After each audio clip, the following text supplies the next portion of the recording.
during closed session. Excuse me, folks. Board meeting has been called in session. Thank you.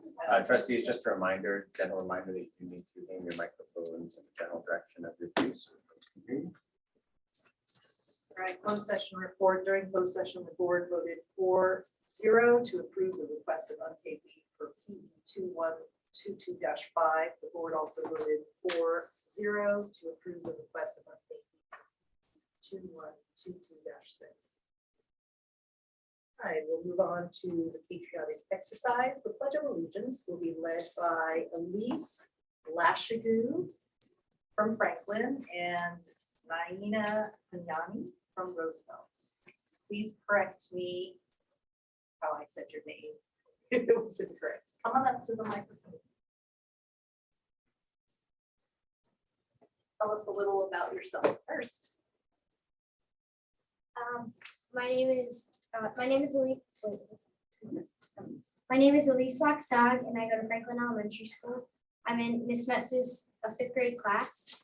I've really enjoyed student council at Franklin because it's been able to inspire public speaking me throughout 3rd, 4th, and 5th grade. Hi everybody, my name is Naina Panyani. I am the president of Roosevelt Elementary School. I'm in 5th grade and I go to Roosevelt Middle School.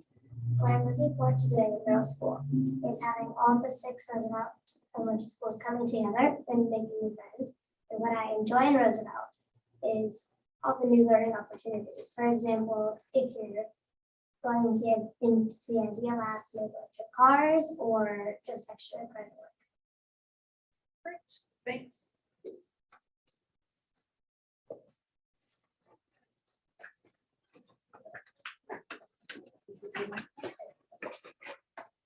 We'll follow your lead. Go ahead.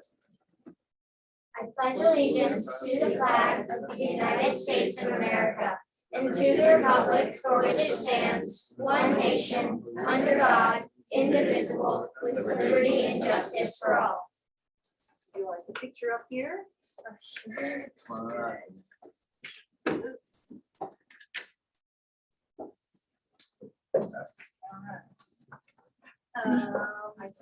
think it was one.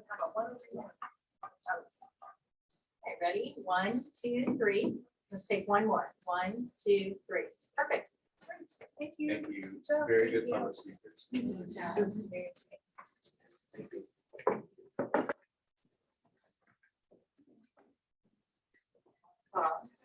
Correct.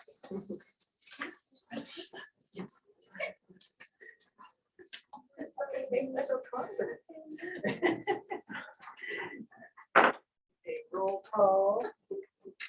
Trustee Mudd. Here. Trustee Brown. Here. Trustee DeVoy. Here. Trustee Kendall is not here today. Trustee Long here. All right, item 8, approval of today's agenda. There a motion to approve. I'll make a motion to approve today's agenda. Thank you, Lisa. Is there a second? I second. Thank you, Dan. All those in favor? Aye. Aye. Opposed? Thank you. Item 9, approval of minutes from March 15, 2022. I move to approve the minutes, March 15, 2022. Dan, is there a second? I'll second. Doug, all those in favor? Aye. All right. Public statements related to agenda items. At the discretion of the Board of Trustees, the public may address the board on non-agenda items and/or agenda items. If you choose to make a public statement, you must be present at the meeting and complete the blue request to address the Board of Trustees form provided to the superintendent's assistant. Please note that comments are limited to 3 minutes. The board president may increase or decrease the time allowed for public presentation depending upon the topic and the number of persons wishing to be heard. If your comment is on an item that is not on the agenda, then you will be asked to speak during the public statements related to non-agenda topics at the end of the meeting. If your comment is on an item that is on the agenda, then you will be called on to speak at the time of the agenda item. Item 11, union statement. Do we have someone from BEA here today to make a union statement? Anna Carrington. I'm here to talk about Washington. Yes. Yeah. That's That's the same thing. yes. Thank you. They were Okay. They just rotated between school. It's fine. Got it. That's great. Okay. We love you. Well, I was just asked to read it. I haven't actually prepared, so I want to say now that it is about Washington. That's great. Just And that's adjust the okay. microphone up a little bit, Okay. and then we all the folks on YouTube. Oh, I'm so happy. I know. you know. All right, well, thank you for letting me come in here tonight. We appreciate the opportunity, again, to talk about Washington. On behalf of the staff at Washington, we would like to acknowledge the support we've received from the board, district, and counselors during this challenging school year.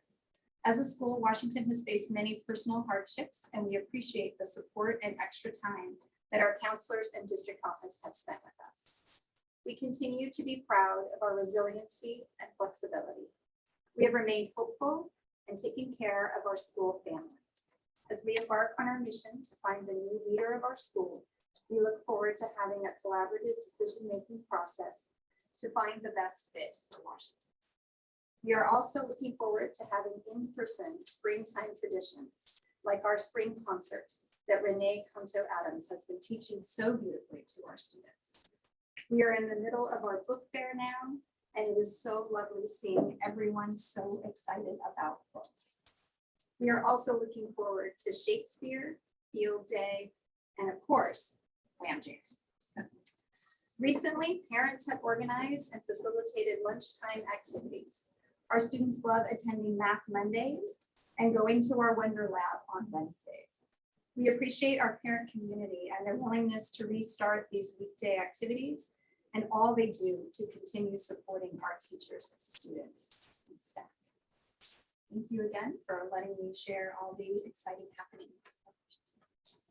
Thank you for coming. We appreciate it. Right, item 12, statement of principal.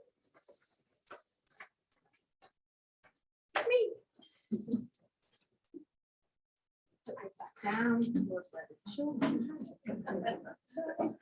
Good evening, it's nice to see you all. Gosh, it's weird being here with no masks. It's great to see you in person. In person, not behind a screen. It's much easier to do this behind a screen. So I think right now the principal is kind of the best analogy for how what we're doing right now is kind of the centerpiece of a balancing scale. On one side, we've got the really exciting things that you were just talking about, the parents coming back to campus, volunteering, unmasking, community events, all the exciting stuff that we've been missing over the last couple of years. But on the other side is kind of this continued weight of responsibility of keeping the community safe. You know, the very continuingly real threat of COVID that I think has been brought home to us this week. On every campus, we've had an uptick in cases, and we feel like we've seen a little bit of on-campus spread, which we haven't really seen before. So we're balancing these two things right now as principals. And you know, we're working on bringing our communities together, rebuilding ourselves as schools, as communities, and kind of generating that excitement, but trying to keep COVID away and trying to make sure that we're respecting everybody's choices and everybody's feelings. So exciting, super exciting, and daunting, continuingly daunting at the same time. In terms of practical things that we're doing at the moment, boots on the ground, we are working on instruction with staff, ongoing formative assessments. We've got teachers finding ways to integrate new curriculum. We've got teachers trying to meet student needs, trying to balance academic needs and the very real social, emotional, and behavioral needs that we're seeing on campus. So that's a lot of our time spent with that. We're also prepping for state testing, always our favorite thing to do. We're doing logistical and technical preparations right now, and also a little bit of philosophical, you know, how much time should we put into prepping children for testing when we still have so many actual instructional needs to fulfill. We're also thinking not just about this year and our student needs this year, but next year's needs now. As Lisa said last board meeting, we're thinking about staffing and registration for next year, urging our communities to register so that we have accurate numbers to make sure that we know how many staff we need and to make sure that we get the best people for the job as quickly as we can. We've been having some great conversations with Alison Bell in HR about that, and that will continue. Also thinking about how do we use the resources that we have and the resources that we will have to make sure to safe and to meet all the needs that our students have. And we're also thinking about exciting things like about the professional development, lots of discussions now about what we need for next year, how are we going to make sure that we get the right curriculums in math and science, and how do we make sure that we integrate those and the teachers know exactly how to use them best, as well as thinking about how do we improve, build capacity in terms of collaborative PLC work with our staff, and tons of other things happening as well. We're very busy people, the principals, and we're excited at Franklin to be doing a review of who we are as a community and as a school. What is our mission? What is our vision? How do we use the last 2 years worth of experiences to make sure that we're pushing forward in a positive way? So I think that's probably my big message at the moment, is that we're busy and we're excited to be sharing some of the boots on the ground stuff with you guys as you come around the campus. I'm very excited to see you guys tomorrow, and I know that the rest of the principals have enjoyed it. You do a great job, Ms. Lawrence. And could you share with anybody any feedback you're getting from the community about the uptick in cases? Any expression of concern from your parents? No, not at the moment, no.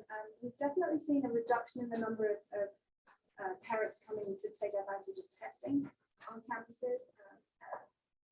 Some testing at home, some not testing. So it's interesting to see as the cases go up, concern doesn't appear to be going up.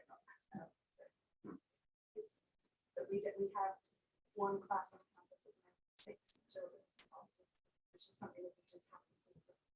Even during the height when we were doing our health and safety, we never had that large of a spread in the class. That's interesting. So keep wearing those masks. Thank you for the report. Appreciate it. Right, statement of our superintendent. Nothing to state other than we have a hefty agenda this evening. I did want to sort of reinforce what Jen from Washington said, and I know how much she loves technology, so thank you for being on YouTube and being with us. I spent a lovely hour and a half or so with the Washington faculty this past week, specifically to talk to them about what they would like to see in a leader, since Principal Coleman had resigned as the principal at Washington with the understanding that she is not able to come back next year. And I just also wanted to take the opportunity to acknowledge it's really tough seeing a good principal go, but the strength of Washington, and I heard it when I met with the staff there, is in the staff that's been there for a long time. Principal Coleman magnified that, but she would be the first person to tell you that it existed long before she got there. And that group of teachers, there were the 20 that have been there in and out were there, and they are still strong, and they've been through a lot, and they've helped hold that school together, as well as an incredible school administrator that's still there. So all of our supports are help, but the staff has really held it together, and I just wanted to express public appreciation for that. It's been a rough year. We can't wait to get a new leader there, but a leader needs people to lead, and there's some fantastic folks. Thanks for that report. It's good to hear from Washington. We'll have our statements for board members. Dan?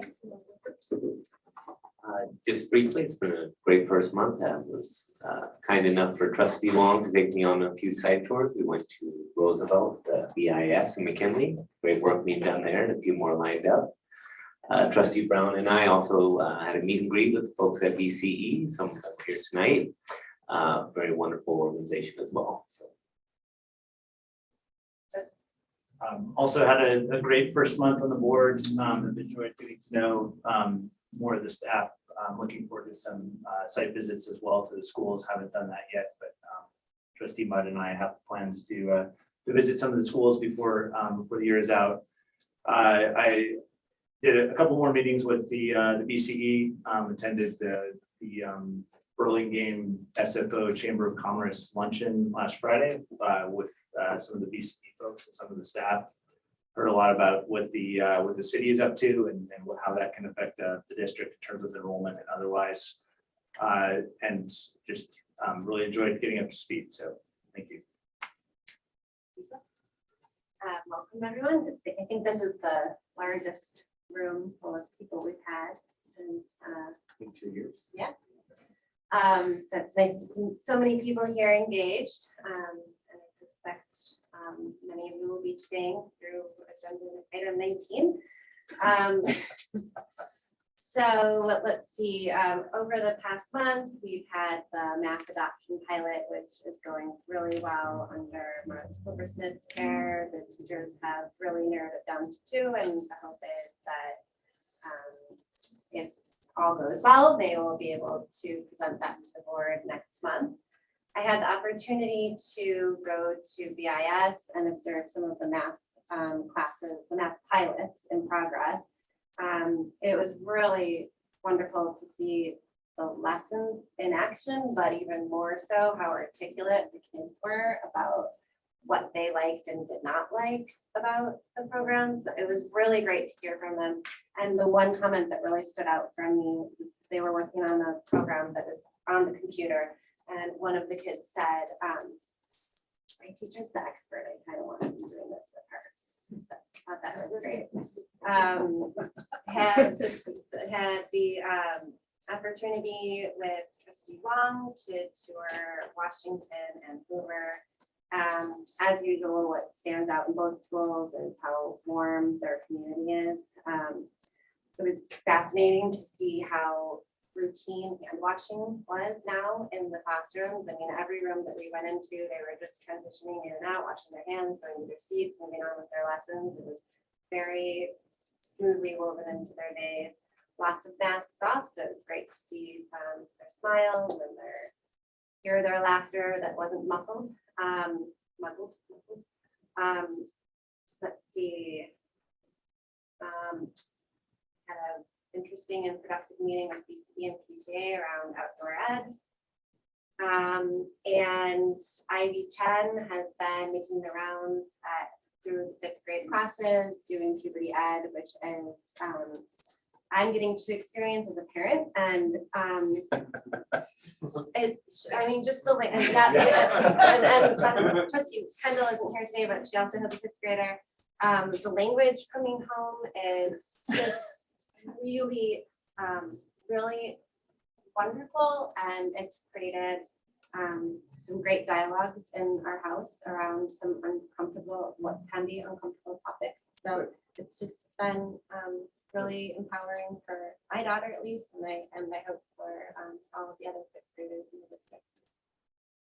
Yeah, Great. Yes, so like you heard, we've been doing some site visits. Went to BIS, Roosevelt, and Kinley with Dan, and Washington for Leticia. And tomorrow we'll be visiting Franklin and Lincoln with Dan. So it's been really just so wonderful to be back on the sites and to see the teachers in action, the children just doing their thing, and it just, not quite back to normal, but definitely closer, which was nice. I also want to mention that I went to the unveiling of a public art project that the city of Burlingame installed in Washington Park. It's kind of like on that path that goes to VHS from the corner there, and it commemorates Anson Burlingame's work as the first ambassador in China, and then Chinese were so impressed with him, he became the ambassador to the US for China. So he was actually both. And he was an abolitionist. He campaigned for Abraham Lincoln. It was just such an interesting history lesson about him. But then also to appreciate the art that was privately funded, but part of the city's public art now. It's great. So if you haven't seen it, go visit it. And they've got benches with inspiring quotes from different rights leaders of the years. So it's very well done. Yeah, very well done. Not quite 100% done, actually. But it's so nice to have something like that in our city. Okay. So now we'll go to the consent agenda. Is there anything on the consent agenda that anyone wants moved off or has a question about? I just have a comment that, all those programs that are coming to use our facilities in the summer, we haven't had that for 2 summers, right? Really, We are full. Oh, yeah, wow. turn some. Yeah, we don't have enough space for all. That's great. Hard due to summer construction. Right, yeah. But even it's great. Yeah, even with construction though, I saw someone using GIS a little bit, all the, like so many campuses are getting utilized. Fantastic. And I'm sure for a lot of families, that's a relief as well. To have more summer opportunities for the kids. Okay, so if no one who's pull anything off consent, is there a motion to approve? Move to approve the consent. Thanks, Dan. Thank you, Lisa. All those in favor? Aye.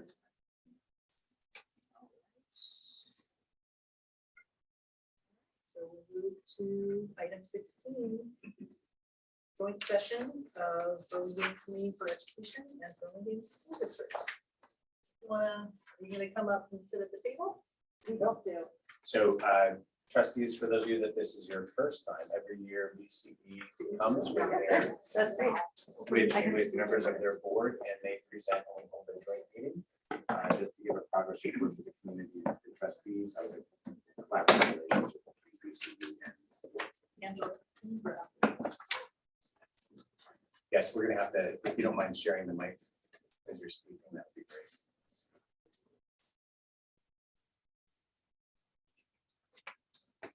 Oh, goodness. This is quite a bit more nerve wracking. You know, Oh, sure. So, Kirsten, do I point it at something in particular? It should just, oh, I'm sorry. I had it off so the battery's pretty bad. Oh, Sorry, we were trying. We're challenged. There we go.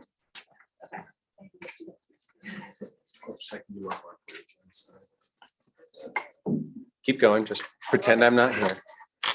Hi, everybody. I'm Jen Faber with BCE. I'm president-elect, and we have several board members here tonight, and we just want to thank you for including us in this meeting.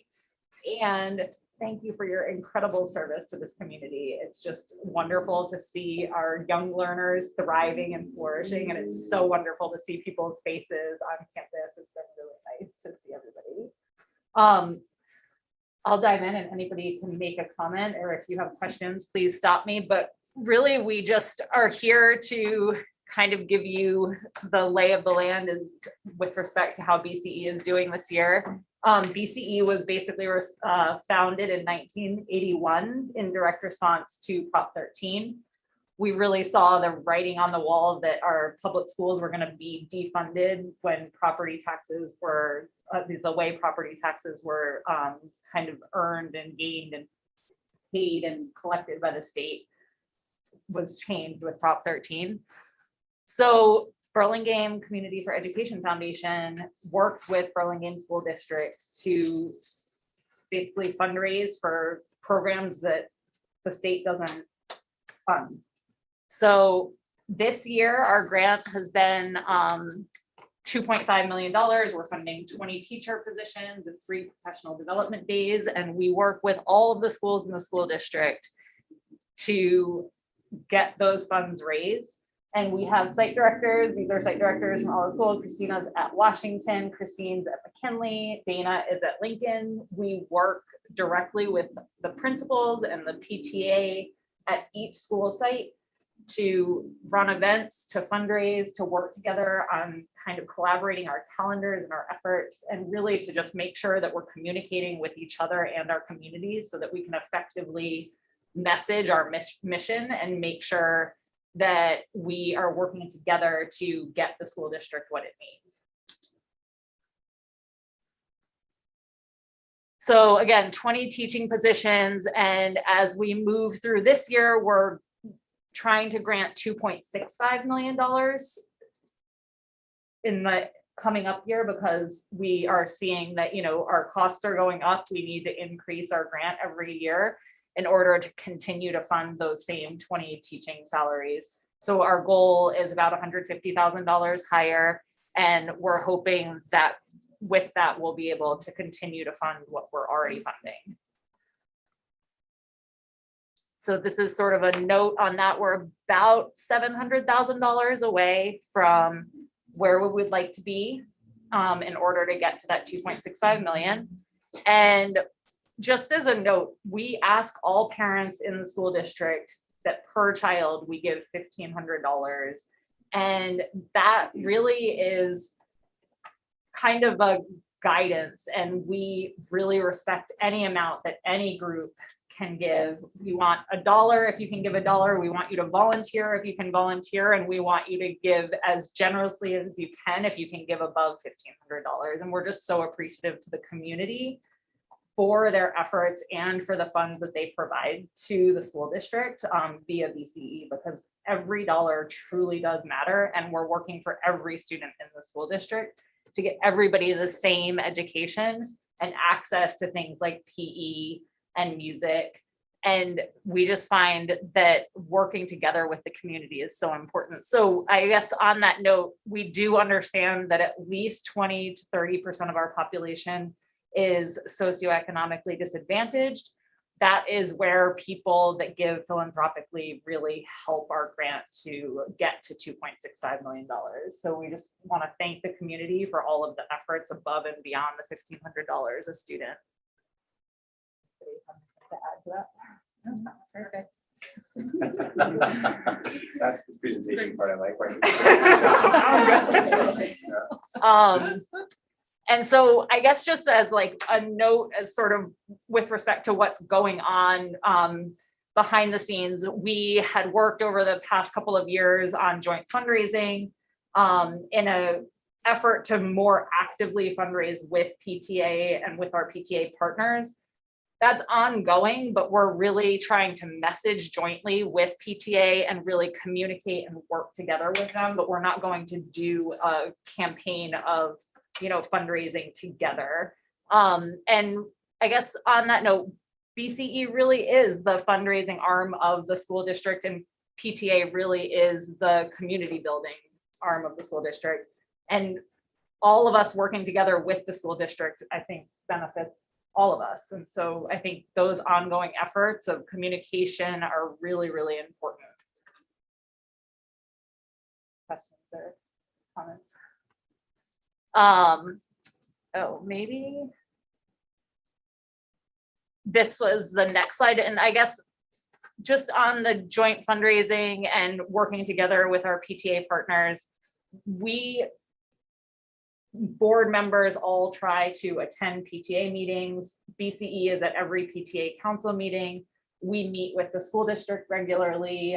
We've been meeting with Doug Brown, and that's been wonderful. We try to just have these regular dialogues so that we can make sure that we're all on the same page and can bounce ideas off of each other. And I think that's really important as a fundraising organization, that we are actively working with the community to accomplish our grant.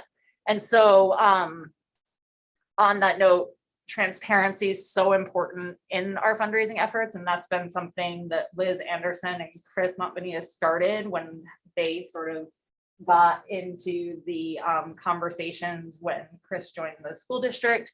And those are just ongoing efforts, and I think that's really, really important. And Angela's been absolutely phenomenal at working toward that as well. And then we, as Doug Brown mentioned, have been trying to more actively participate in community events. We attended the Chamber of Commerce lunch on Friday, and we're trying to work actively with City Council as well.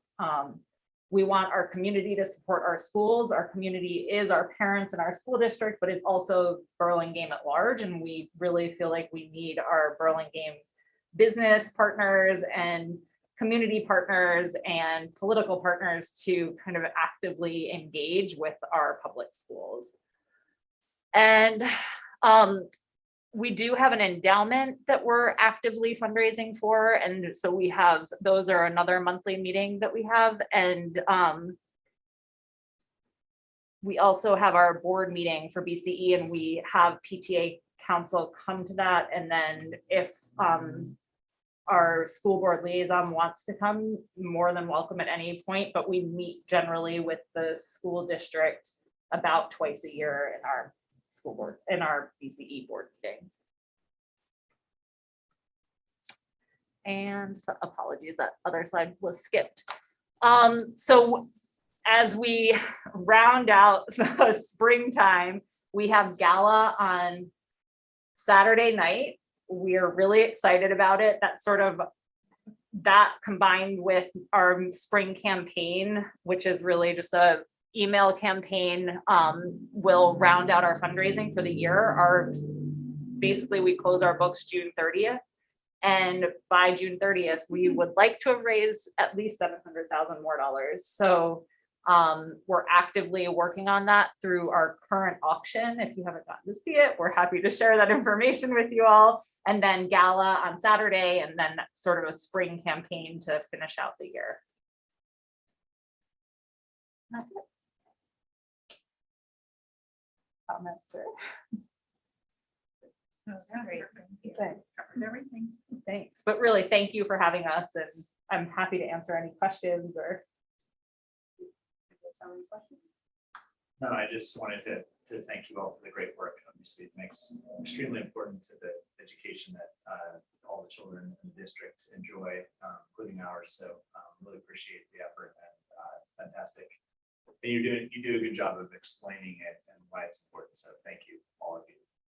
Thanks. Just another note of gratitude and then a question, just curious how it's going engaging new families, given that we haven't really had, given that we haven't really been able to have even touch points with them. Site directors wants to share that. And that's a good question. We've definitely been trying to ramp that up as we've gotten later in the school year with cases going down.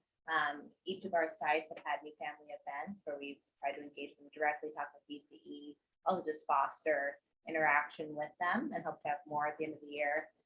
With Lincoln specifically, we actually have met our new family number of donation goal, which is great. But obviously, it's still a lot of work to make sure everyone's aware of what BCE is. All I'm just like Dr. McKinley. We just did a new family event this past weekend.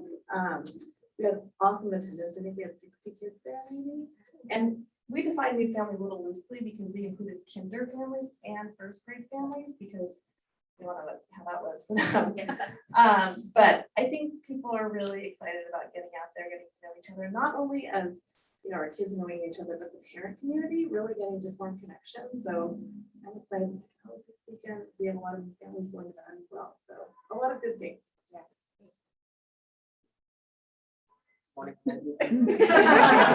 don't have anything. I actually have a question. So you talked about the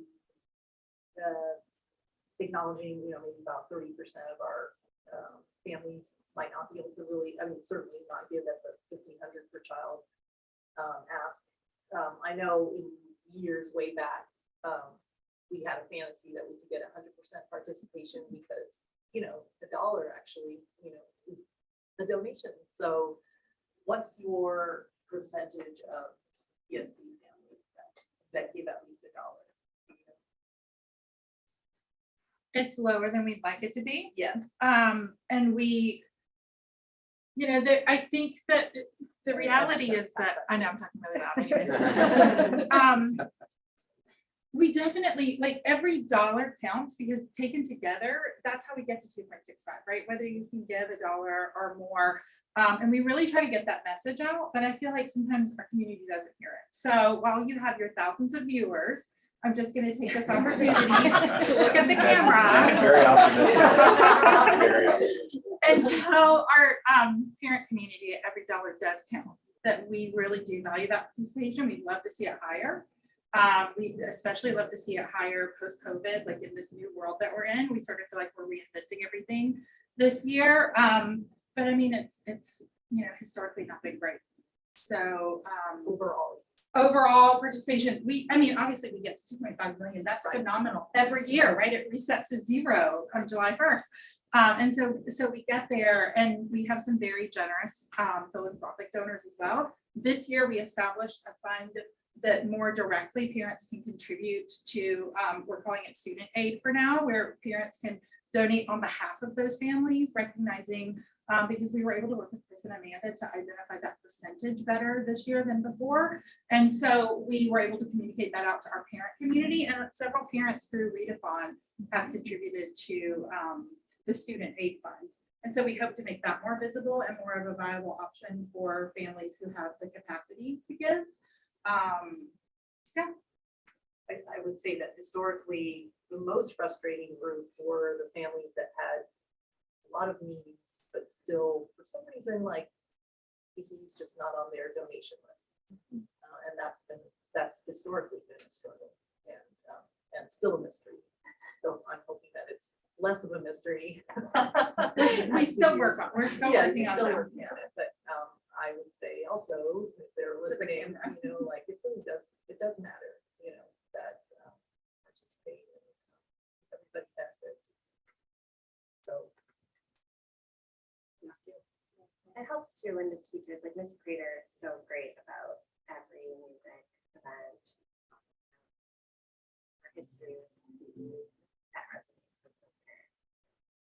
It does, it makes a big difference, and especially when you see your kids light up and they do music. Or I heard the teacher from Washington, Jen, mention the two of the highlights, like one was music, right, with Renee at their school, and I know the concerts are coming up, and we love hearing that, right, because our donors enable that. And she also mentioned sort of the mental health supports, which some of our funding is hoping to fund this year as well, and next year, hopefully. And so I just love to hear when those things are highlighted by teachers or principals, because it just feels like everything that we're doing, like planning the Scala or, you know, whatever, it makes it feel so worthwhile. And I think it's really important to note that our BCE is almost entirely parent volunteers, right? So I'm the only full-time staff at BCE. There's one full-time, 3 part-time, 18 volunteer board members, and then 100 other graphic designers and marketing people and business development team. And so all of those, like, I'm gonna look at the camera again and just say, if you want to get involved, we need you. It's up on our website, it's really easy to do.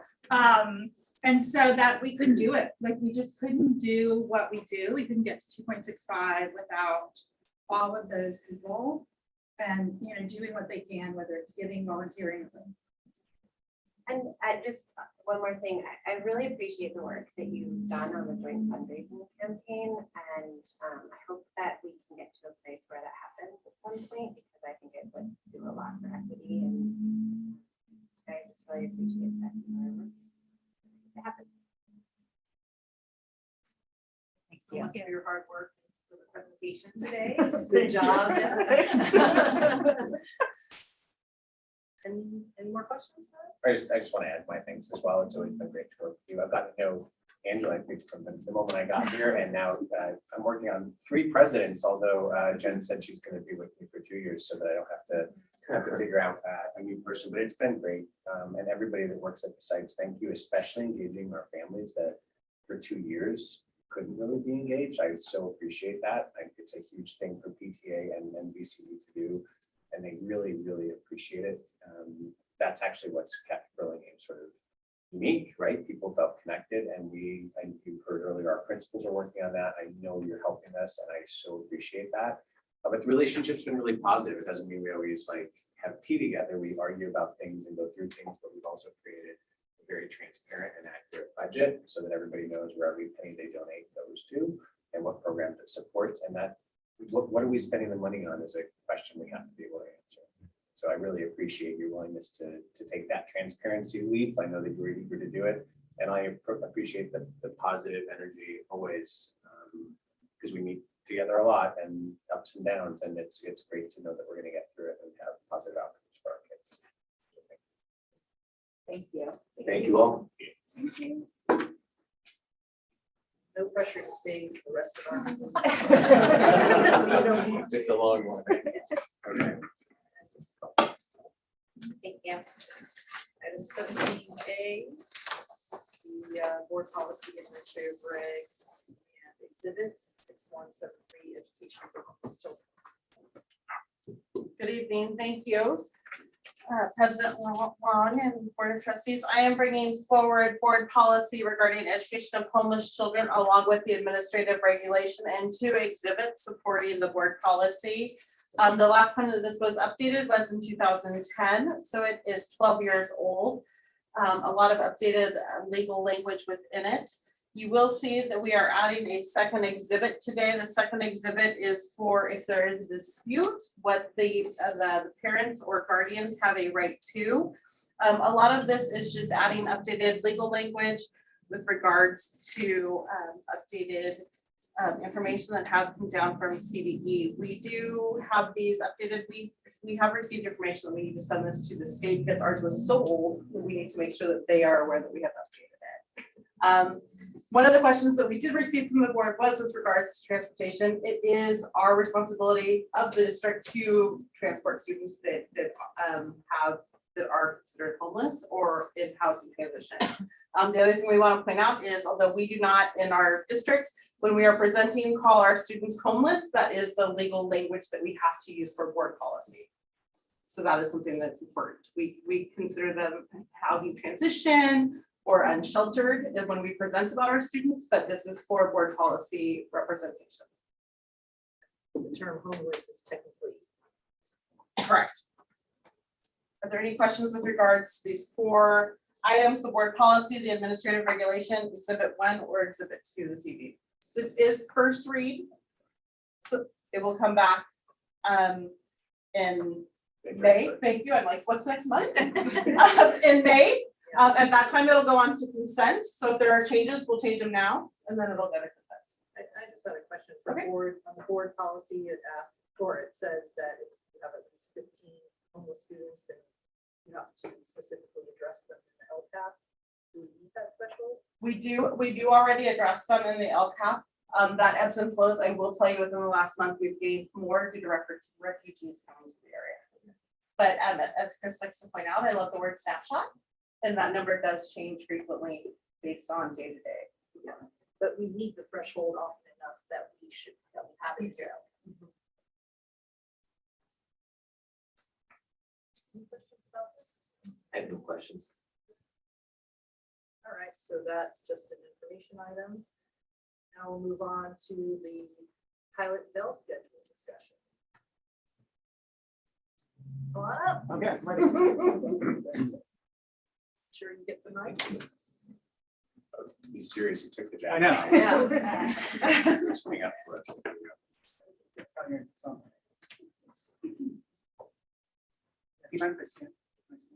Oh, thank you. Okay.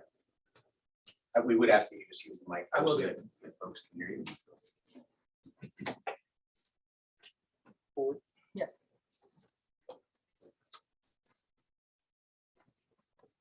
Thank you, everybody. Thank you. I hope you're able to review some of this beforehand. I'm going to go through it, but if you have questions during it, you can ask, or we can do that questions afterwards. So Roosevelt has, for a number of years now, had a different schedule than the rest of the schools. We go till 3:15, Monday, Wednesday, Thursday, and Friday. And on Tuesdays, we get out at 1 o'clock. Same amount of minutes, just cut different. So the reason for this was that back in 2017, we were frustrated. We saw stagnation in our achievement, both overall and in our student groups. And we also always, and continue to, had a number of students coming into our school and leaving our school throughout the year. It's very difficult to kind of pick up as quickly as you want to if it's students coming in January or in February or in March or even April. So we needed tools to do this.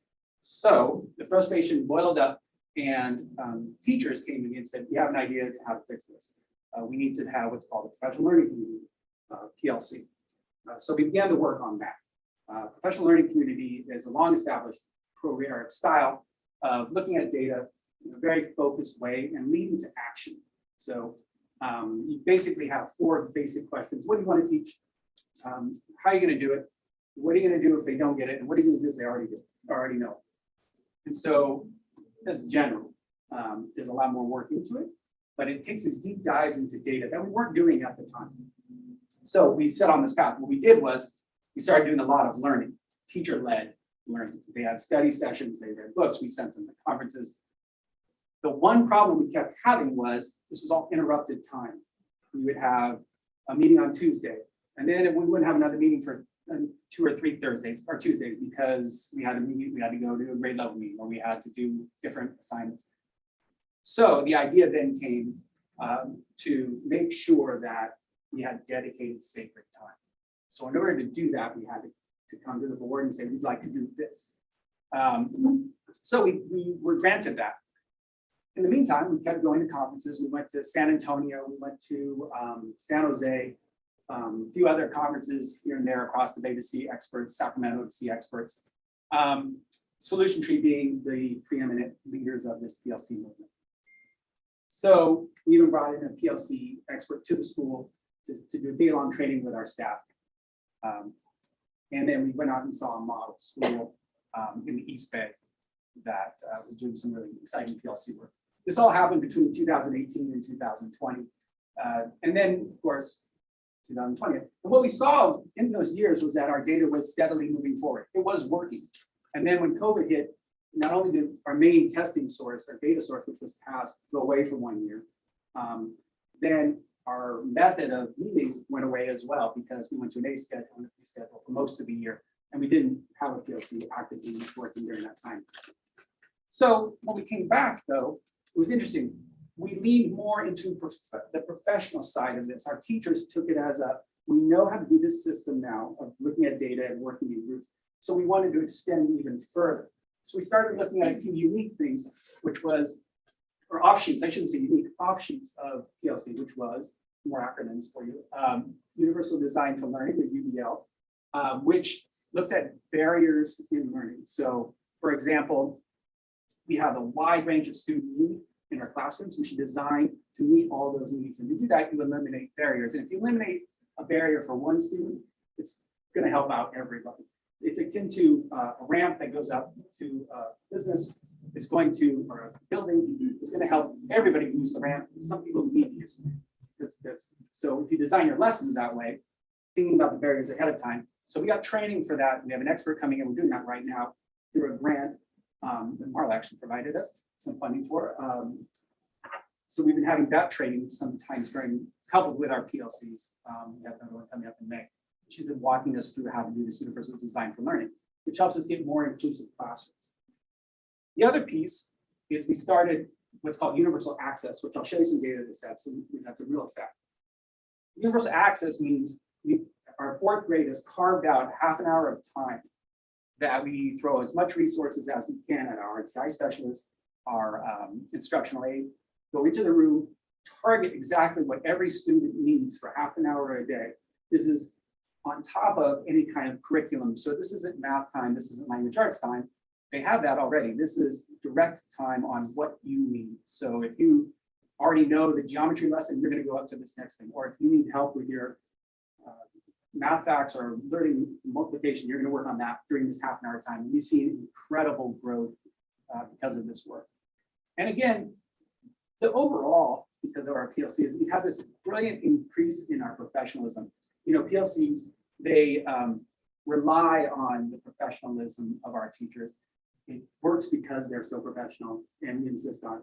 So it's this beautiful blending of our work as we go through it. So I gave you kind of a micro and a macro view of the work.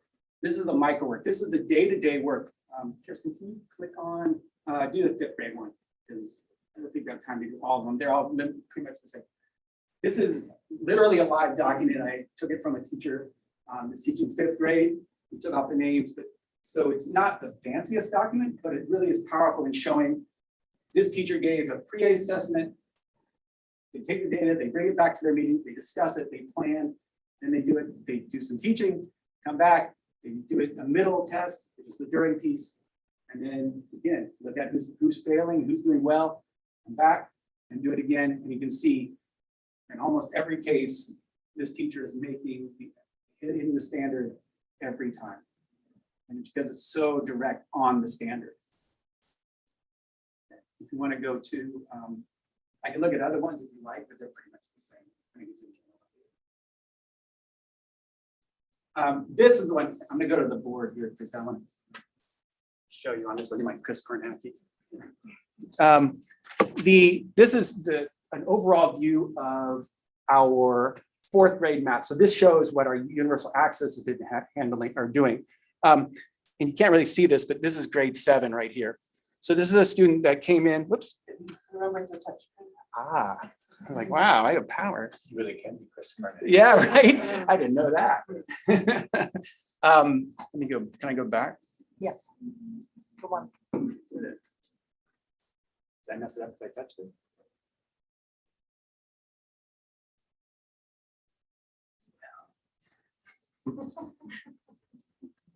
Yes.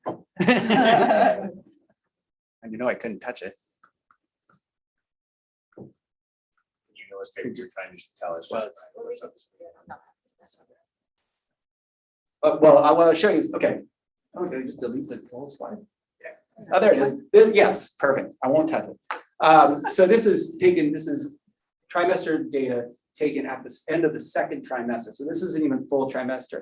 And we have a student in 4th grade that came in late 4th grade already. So when they took it originally, this is our iReady test. This is math, this is language arts. They were already late 4th, but they still make growth up to grade 7, which is great, right? We want students that are flying to keep flying. But we also had a student down here that came in at grade K. So obviously a big warning sign, but they already are up to grade 2. So they're also making tremendous growth. Some of the problem you have in classrooms sometimes is one set of students will get a ton of attention. When we use universal access, they're all getting attention. They're all getting what they need. And the same is true for when we look at it with this language arts, when we look at it with math, same thing. Grade 3 to grade 4, and also grade 1 to grade 3, you're making huge gains in this one classroom. So could you more directly Yes. draw the connection for us, Mr. Purveyor? Yes. You're talking about PLC time, you're talking about a Yes. modified schedule, Yes. but now you're showing tracking growth and progress in iReady. Right. How are those things connected? Great question. So in order to do, It was a real question. Huh? I think it was a real question. No, it's good. No. So all of this has to have, in order to do this level, you have to have a foundational piece. The foundational piece was the PLC. We needed to be talking about data and have that time to do this. Once we had that, this is how we blossomed off of it. So this is more just the next steps that we made it down the road. Looking at functional data and actually seeing it in place. The slide that I showed before was the week to week. This is the overall. And what grade level was this? This is grade 4. This is grade 4. And are you seeing similar things in all of them? Well, we haven't done universal access in all the classrooms. We threw it out there in the 4th grade. We're seeing growth in every classroom, but nothing just extreme. This is our most extreme. I think it goes hand in hand with all of it. So the PLC helps. The universal access then was next piece to it. And universal access was born out of PLC.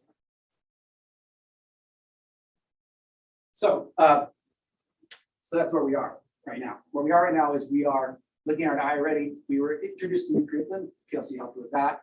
We're creating local assessments and using task data when it comes through. We're just having discussions about engagement more than we ever were. Our RTI specialist is involved in data talks with our staff monthly. And so everything is even more focused and keeps becoming more focused on data because of the professional. We did our survey of our staff.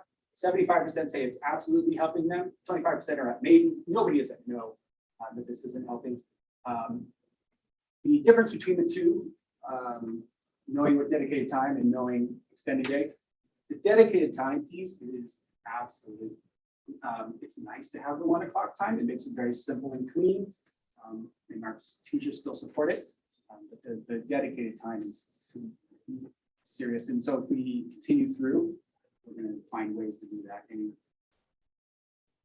So our goals are to continue with our PLC work. We're going to get 100%. Say it's improving practice. We've already started signing people up for more conferences. We will continue to expand. We're just learning about universal access.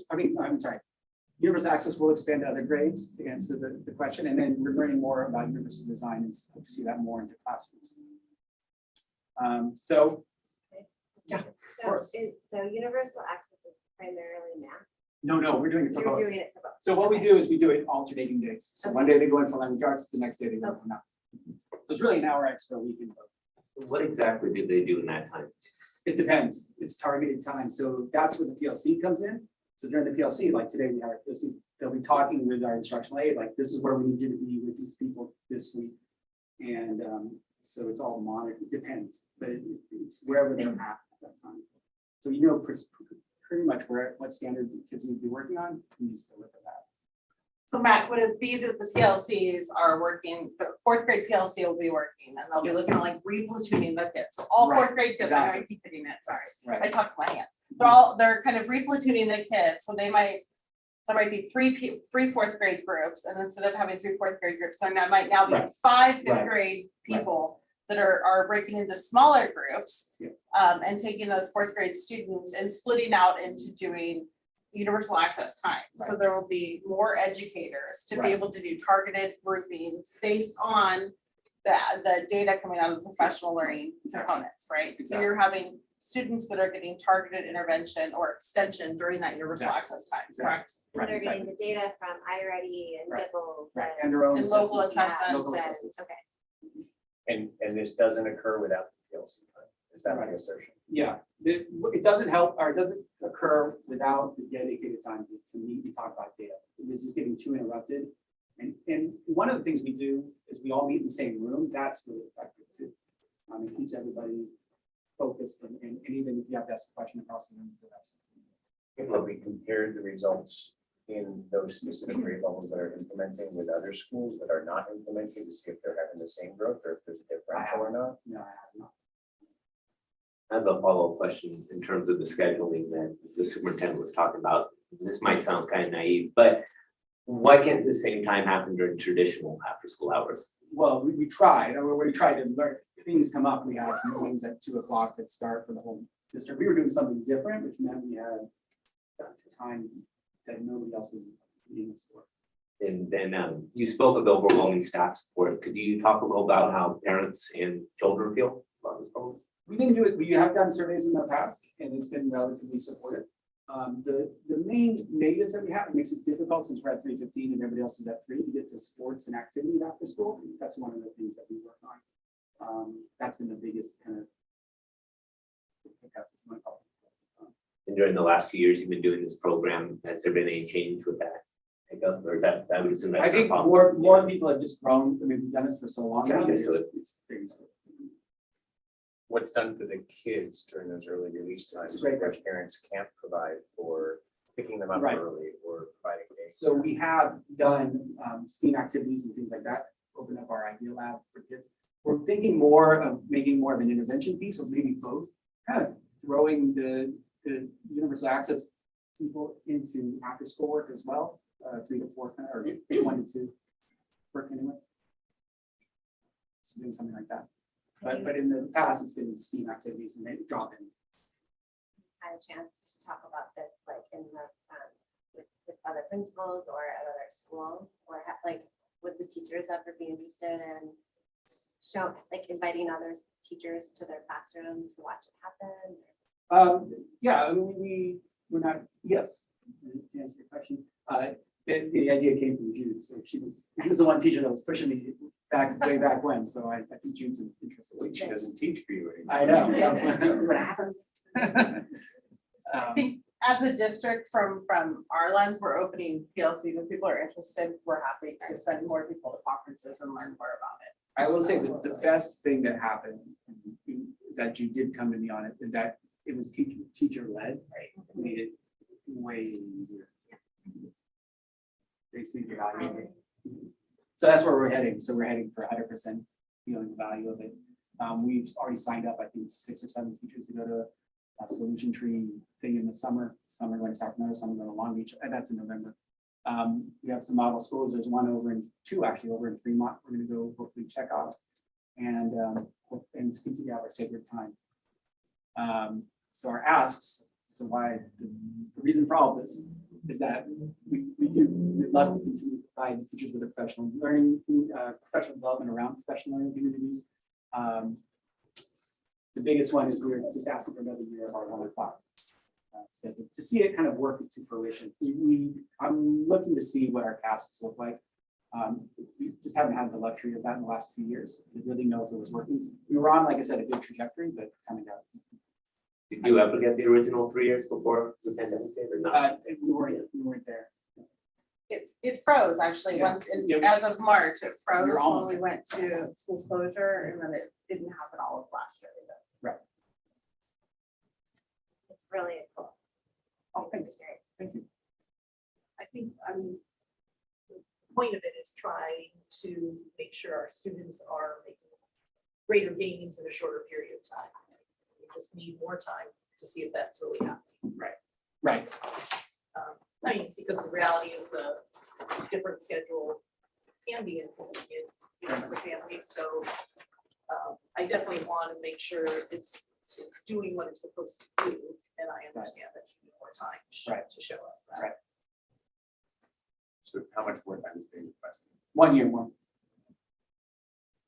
But this is an informational item right now. So the board requested the report, I think I since you and Kate both had.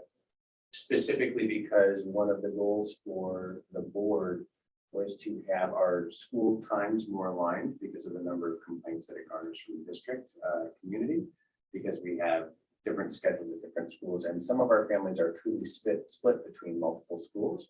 So if you go to a program of choice at McKinley and dual language immersion, and you have a child that's maybe special education at a program at Roosevelt or BIS, and maybe you have kids also going to BIS because you have more than one child, parents were saying it was becoming overly complicated to meet all the different schedules. So we've gone a long way to aligning TK and K schedules, as well as getting everybody on the same schedule. This is the one that is still different, and so the board asked for a report of what was going on, what the impact was educationally, and also begged the question, if it was effective, why isn't everybody?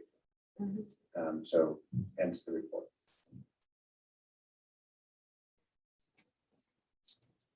Also such an insular profession, but it's probably so great to be able to have that time with the It's changed our school.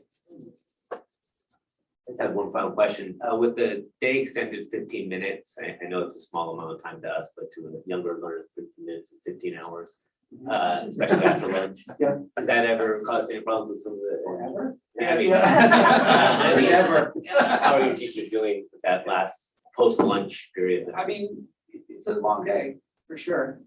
We've talked about different ways of maybe doing it, it's just the balance of it.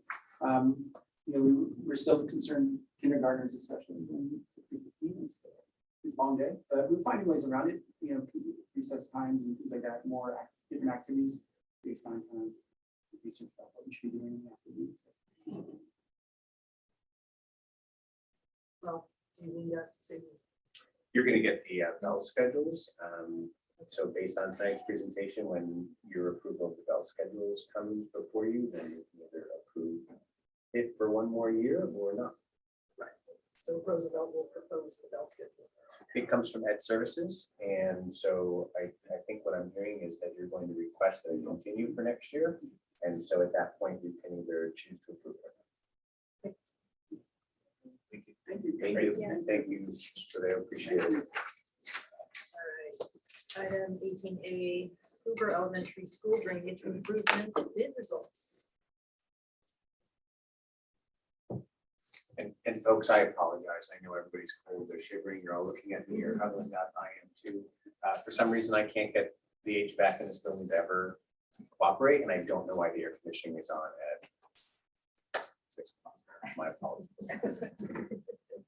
It is cold. Thank you, President Wong. Hoover Elementary School drainage improvement bid results. At its December 15, 2020 regular meeting, the Board of Trustees received schematic design and report from Underwood and Rosenblum and directed staff to proceed with the next stages of the design engineering to develop the construction documents for the concepts indicated in the Underwood Rosenblum assessment. My apologies, I'm going to interrupt. The rationale on this is, and the background are switched. So I know, this is You actually told what me we to read discussed the that. other day, that people need to fill in the right section of the board agenda correctly. So Tim is not with us this evening. What you see here is the staff is putting forward the lowest qualified bid for the work that you've already approved to complete for drainage at the Hoover Hillside. All of the background is in there in place of the rationale. So that's sort of a typo. I didn't want Ms. Barnard to feel like I read all of that too. So we are just requesting your approval of the lowest bid for the drainage project. Which is this week. Correct. All right. Questions? No questions? I'll move approval. All right, is there a second? I second. Thank you. All those in favor? Aye. Bunneberg, my apologies. Go ahead. 18B, Lincoln Elementary School Playground and Planting Bid Results. Okay, thank you. The Lincoln Elementary School Playground and Planting bid results. We are bringing forward the lowest complete and qualified bid from Woodman Development and Construction in the amount of $584,700. This includes a 10% COVID compliance cost and $60,000 unforeseen underground condition allowance. This bid is $154,000 higher than the current construction bid estimate. In order to maintain schedule, staff is seeking approval tonight and requesting directions to begin negotiations to value engineer with the bidders to reduce the costs. No, but I have a suggestion that it change the way we write this instead of lowest qualified. That sounds bad. So what lowest bid that's qualified. Okay, there was an incomplete bid. Oh, no, I mean, it just sounds like lowest qualified, like it makes it sound like they're low quality. Oh, got it. Okay, perfect. Gotcha. Just saying. Okay, that perfect. Somehow move those words. It doesn't sound like we're choosing the lowest. And I think the words are a little jumbled there. I think this is why we talked this week about making sure that our agenda was paid attention to a little bit more. So there were multiple bids, but not everybody that bid was qualified. So what they're putting in there is legal language to indicate that there were other bids submitted that could not be considered because they were considered disqualified or lacking in submission for consideration. No, I got But it's that. a jumbled But I'm series just of saying, words. I you know. just want to make sure everybody understands. Yes, I understood that they met the qualifications they needed to be part of the bid process. All right, any questions about this one? We need to vote. So motion to approve. Yeah, for 18. I will make a motion to approve to the Lincoln Elementary School Playground and Planting bid results. I'll second. All those in favor? Aye. Thank you. Thank you. 18C, Resolution 2021/22-17, establishment of an irrevocable trust for other post-employment benefits. Ms. Bonneberg, part 3. Just waiting on the clicker.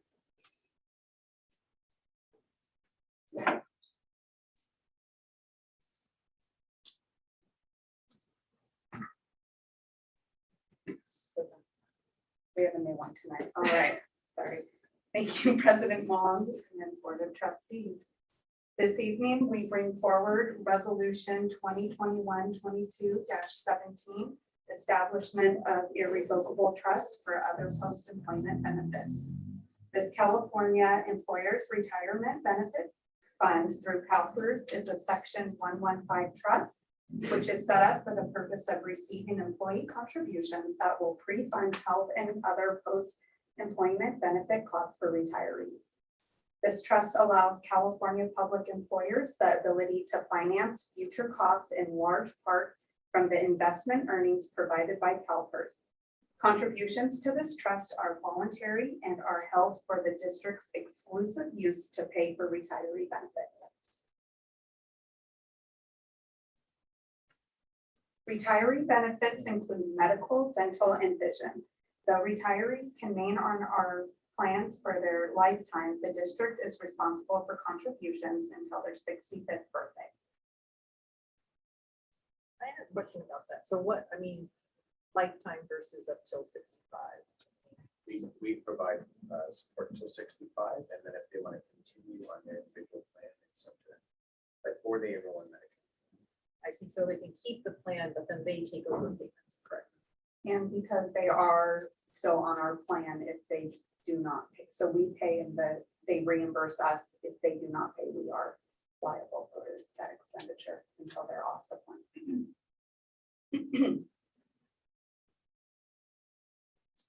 Our OPEB liability is growing, increasing by $3.9 million from fiscal year 20 to fiscal year 21. Our current pay-as-you-go contribution is projected to be $207,000, increasing annually, reaching roughly $500,000 in 2030. What is the main factor driving that increase? As our employees reach retirement rate age, we have a large bubble, and in 2030 we will have the largest, double the retirees that we have now. There are many reasons to pre-fund OPEB. Trusts outperform county treasury and life accounts. Unfunded liabilities and contributions are reduced. Financial reporting outcomes are improved and credit ratings are increased, which can be beneficial for when we go out to bid.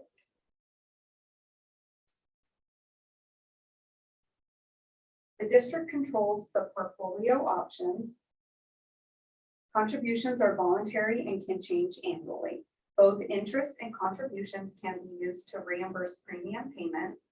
We can continue to use outside actuaries. Are we allowed to contribute to the principal when we want, or are there openings every year? We can contribute whenever we want. How we fund the trust is flexible. We can contribute a fixed amount annually or contribute any reserve, surplus, or one-time funds. More than one contribution can be made.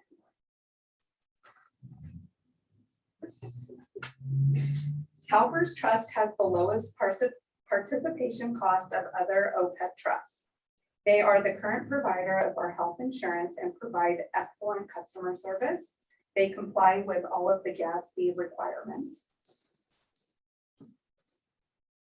There are 3 portfolios that the district can select from, ranging in risk from 7.28% to 11.83%, with an expected return ranging from 6.22% to 7.59%.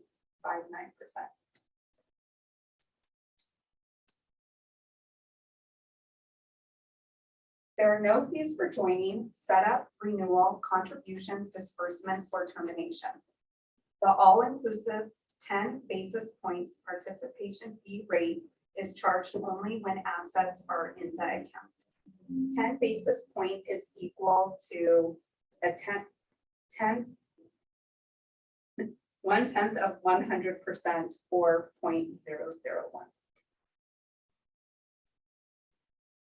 In closing, it is recommended that the Board of Trustees approve resolution number 2021-22-17, allowing the superintendent and CBO to be the designees authorized to execute the necessary documents with initial funding deposit of $1 million to be made in this fiscal year.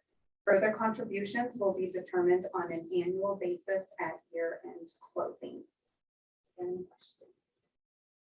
Where will the 1 million come from? The 1 million will come from the Fund 01 general fund of our uncommitted, unrestricted, and ending fund balance. And are we able to do it without any programs? Yes, and we were already looking at doing setting this up, though it is a perfect time. It is expected that next year with Prop 98, we will go into a test 1, meaning that the district cannot have reserves, uncommitted reserves of over 10%. Do you know what those expected portfolio returns, were those based on historical returns the last 5-10 years, 7 years?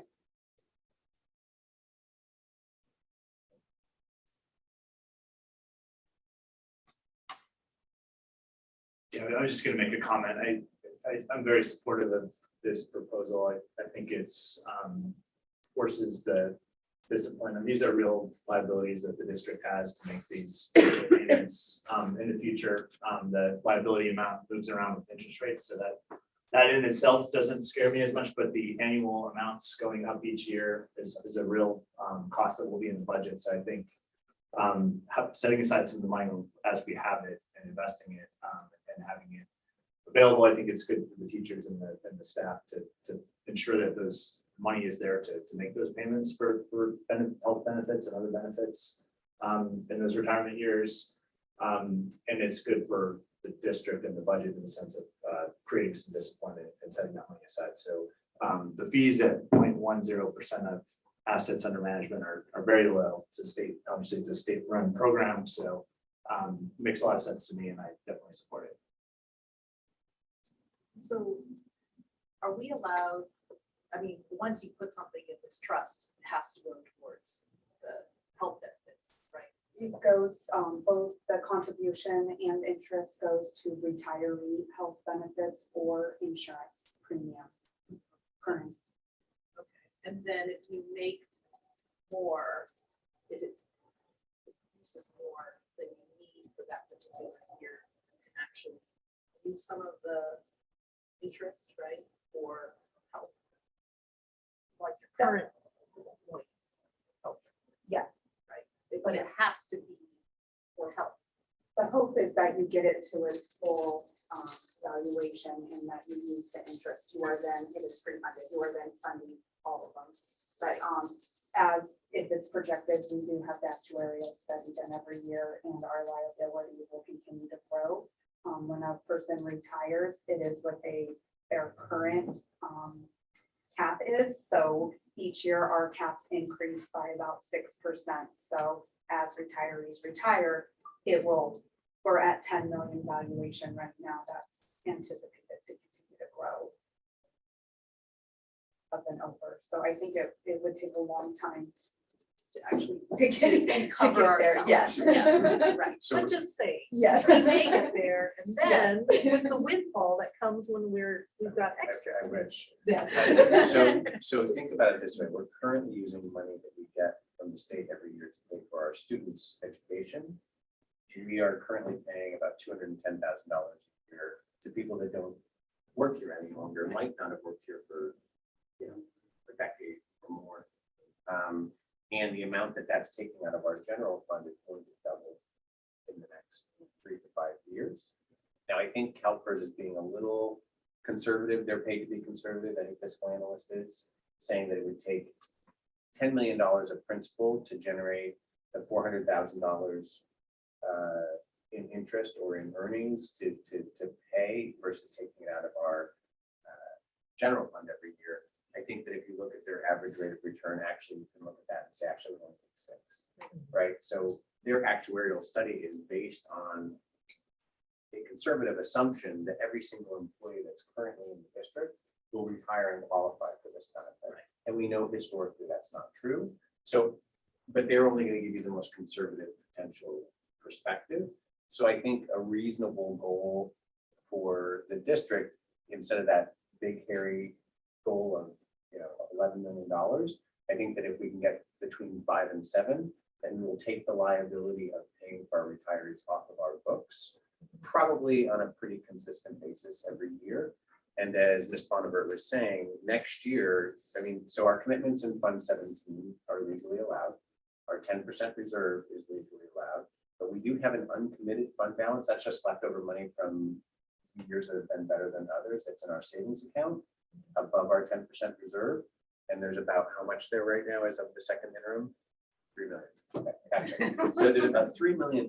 So if we open the account with $1 million, and at the end of the year, you want to add more to it to try to get that liability off of our books, it means that our budgets, that deficit that we've been working away at, essentially in the next 5 to 7 years, we can decrease our deficit by that essentially $400,000 by basically investing for the benefit that our employees already have the right to, because it's in their contract.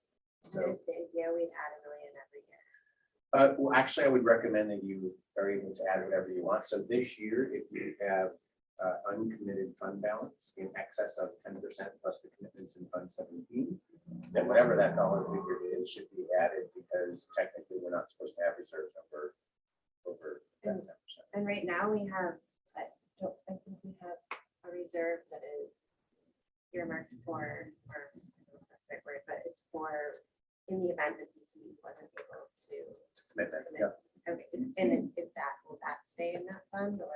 That stays in that fund. That- Yeah. There have been some sort of very tentative talks with BCE. When would they have to provide the grant so that we didn't have to do that? Mhm. And that would actually have to be by March 1st of the year prior. Currently, we get it in September of the year after we start. So that's a radical change for them. So I don't think that's something that they'll be able to do. Yeah, that's a huge ask. That's like taking half of the fundraising year and somehow generating all of money. That's just not going to happen in all likelihood. Just 1.5 of your goal. Yeah, Right here. Okay, well, it sounds very wise move. Any more questions about this? I was just gonna say, I agree with Trustee Brown's comments, and I want to thank you for seeing this issue. I feel far too often, public entities, we don't plan for the future as well as we should, and the day is gonna come when that bill is due, and we will have more money to spend on educating children, because we'll have money set aside to pay these liabilities. It's not always exciting to set that money aside now, because when that money is used, none of us may hold these offices anymore. And others though will, and we will be able to educate the children of Burlingame. So it's a wise decision. Thank you. All right, so this is up for a vote. Is there a motion to approve? To approve 18. Resolution 2021-22-17 establishment of It's my fault. I was gonna say, that was totally set up. the irrevocable trust for other post-employment benefits. Is there a second? Second. Thank you. All those in favor? Aye. Thank you.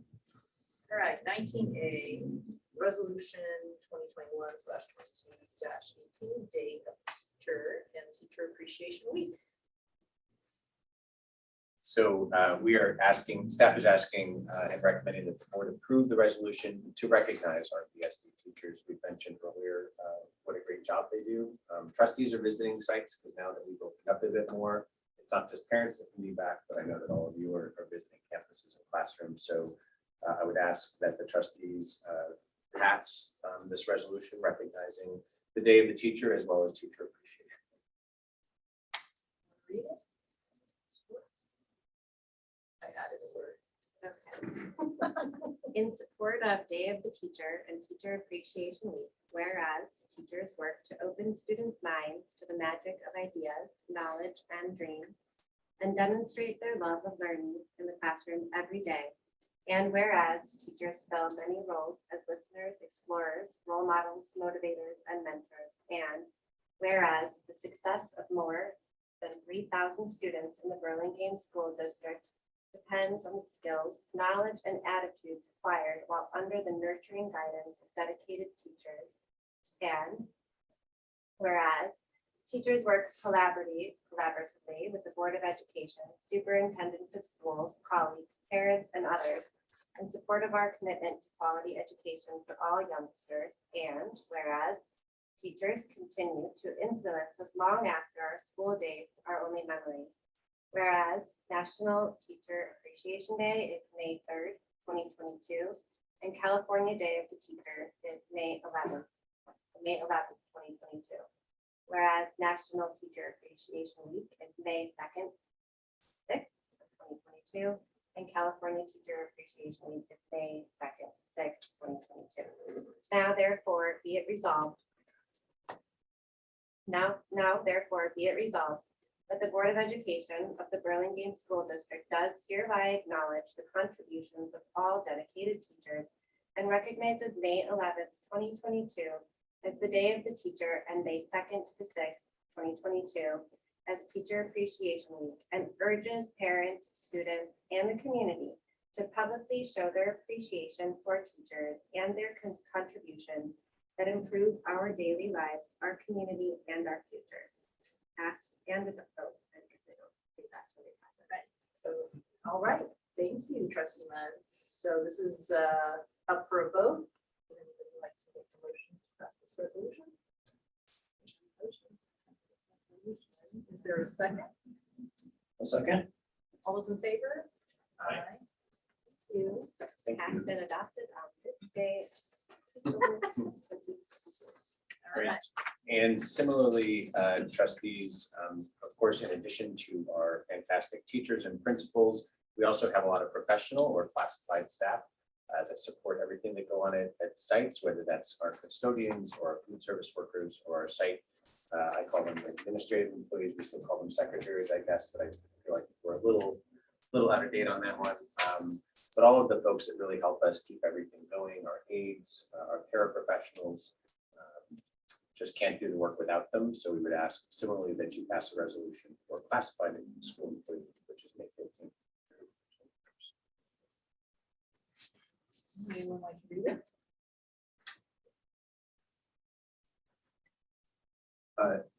In support of Classified School Employee Week, whereas the week of May 15th to 21st, 2022 has been declared Classified School Employee Week in recognition of the invaluable services classified school employees provide to California public schools and community colleges. And whereas classified school employees are education support professionals who continually strive for excellence in areas relative to the education community. And whereas classified school employees contribute to the establishment and promotion of a positive instructional environment as paraeducators, secretaries, and whereas classified school employees also provide other essential educational services such as transportation, facilities maintenance and operations, food and support services, and healthcare. And they play an essential role in providing for the welfare and safety of California's public school children and community college students. And whereas the people of California join with the California Teachers Association, California Federation of Teachers, the California School School Employees Association, and Service Employees International Union in acknowledging and recognizing classified school employees for their outstanding contributions to quality education across the state. Now therefore be it resolved that the Burlingame Board of Trustees does hereby acknowledge the contributions of all dedicated classified employees and recognizes May 15th to 21st, 2022 as a Classified Schools Employee Week. Thank you. Vote. Is there a motion to pass this resolution? I move to approve. Thank you. Is there a second? I second. Thank you. All those in favor? Aye. Thank you. Thank you. Trustees, we are requesting that you pass your final resolution this evening, 21-22-20, Jewish American Heritage Month, which is May, and we're asking that you also pass this resolution. I'm going to do this. Burlingame School District Resolution 2021/22-20, recognizing May as Jewish American Heritage Month, whereas National Jewish American Heritage Month celebrates and recognizes Jewish contributions to American culture, history, military, science, government, education, and all areas of American life.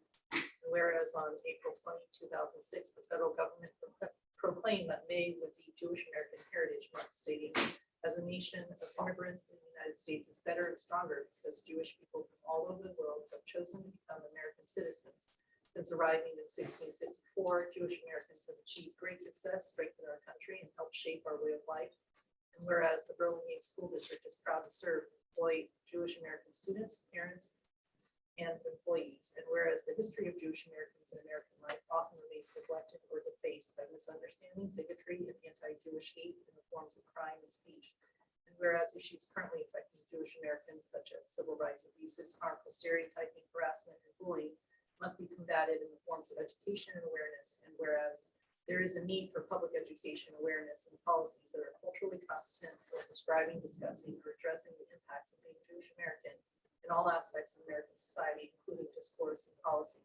Additionally, there are resources which may be utilized in class and at home to learn more about the history, contributions, and culture of Jewish Americans, such as the JHM website, National Museum of Jewish History, and National Park Service's National Register of Historic Places. And now therefore be it resolved that the governing board of the Burlingame School District hereby recognizes May as Jewish American Heritage Month and supports opportunities for all students, staff, faculty, and members of the public to honor and learn more about Jewish American history and culture. All right, I'll make a motion to pass this resolution. Is there a second? Second. Thank you. All those in favor? Aye. Thank you. All right, 19D, outdoor ed. Is it getting one? Yeah, I think the doors open, that's triggering it. All right. I know it's not just me, I swear there's outdoor ed indeed, it's like being outdoors inside. So thank you, trustees. I'm actually bringing this off of consent, and there are some modifications to this item. There's a number of attachments over the past few weeks. You'll note that we surveyed parents of current 4th, 5th, and 6th grade students to gauge levels of interest in not only introducing outdoor education for 5th grade, which is where it was traditionally offered in Burlingame, but to see whether there was interest and ability to potentially provide I don't know what to call it, makeup opportunity for next year's 6th and 7th grade folks. So you'll see 3 surveys posted, one for next year's 5th grade parents, one for this next year's 6th and 7th grade parents, as well as BIS teacher interest.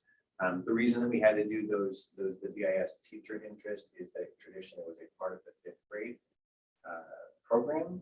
It has not been a part of the BIS program. It is not recognized in the contract like the 5th grade outdoor education program. And so just some clarification if you were wondering why those different surveys existed. All of the comments and survey results have been there for the board and the community to look at, so there's no need to go through those in detail. But for the sake of transparency, we've published all of them. So really quickly, some history. I know some of you are even newer to this than I am. So some quick history. We have actually in Burlingame for the 5th grade class participated in outdoor education, which I guess locally is referred to as Jones Gulch, which is the name of the actual location of the camp. Since actually it opened. It's a camp that's been shared with YMCA for the area as well. However, in the 1920 school year, when the state of emergency was declared by the state of California, Jones Gulch closed. 2020. I'm sorry. Yes, the 1920. You said 1920. Yeah, the 1920 school year. In the 2019-2020. Yes. Oh. The 1920 school year it closed. It closed mid-year when the state of emergency was declared. The following year, there was a contract brought back to the board for the 2021 school year last year in June. That was prior to my arrival here, and the board actually voted not to approve the contract for 2 reasons. The first reason was that it was in the middle of the pandemic. The second reason was that the cost had increased and a clause had been added to the contract because of the disastrous closing of the year before, that even if the camp could not perform, that the fee would still be charged to the parents throughout the district. In other words, that the fee had to be paid whether the service was going to be provided or not. The board directed the former superintendent to discuss with the county to see if the clause would be removed so that the parents weren't obligated to pay for a service not received. The clause was not removed and could not be removed, and so the board, because they weren't sure that the camp would be open, voted not to approve the contract. For the 2021-22 school year, this is last year, the same contract was forwarded by the county to the school district. This was in April. That's typically when it comes to the school district for approval for the following year. So we get it in April. So it's coming to you tonight for next year. So last year we got it in April. However, the cost had again increased and the same clause was included, and we were still in a modified school schedule. In fact, if you recall, we were just coming back to school for the first time at that time. So because of that and the uncertainty of the county to be able to provide service, again, the contract did not move forward. So what I'm bringing to you tonight is a request to continue and take up outdoor education again for 5th grade moving forward in future years. However, we thought we were going to have the contract because we've already been asked to commit to it. You'll notice that the contract attached to your agenda is last year's contract. And that's because even though we've been asked to commit to it, we have not yet received the contract for next year, even though the county has asked for us to commit. So I'm asking you for a little bit of an unusual request, and that is that we've been assured that there will be no significant changes. So I'm giving you last year's contract, and I'm asking tonight for the authority to move ahead with the contract for next year does come through. So I know that's a little convoluted, but that's all that we had in time from the county to provide to you. You'll notice that the fees for the camp have gone up. You'll also notice that the only assistance that the county provides for students that are not able to afford the experience is a $25 discount. And that is only for students that get free or reduced lunch. So there was a lot of discussion that the county provided scholarships or a deep discount.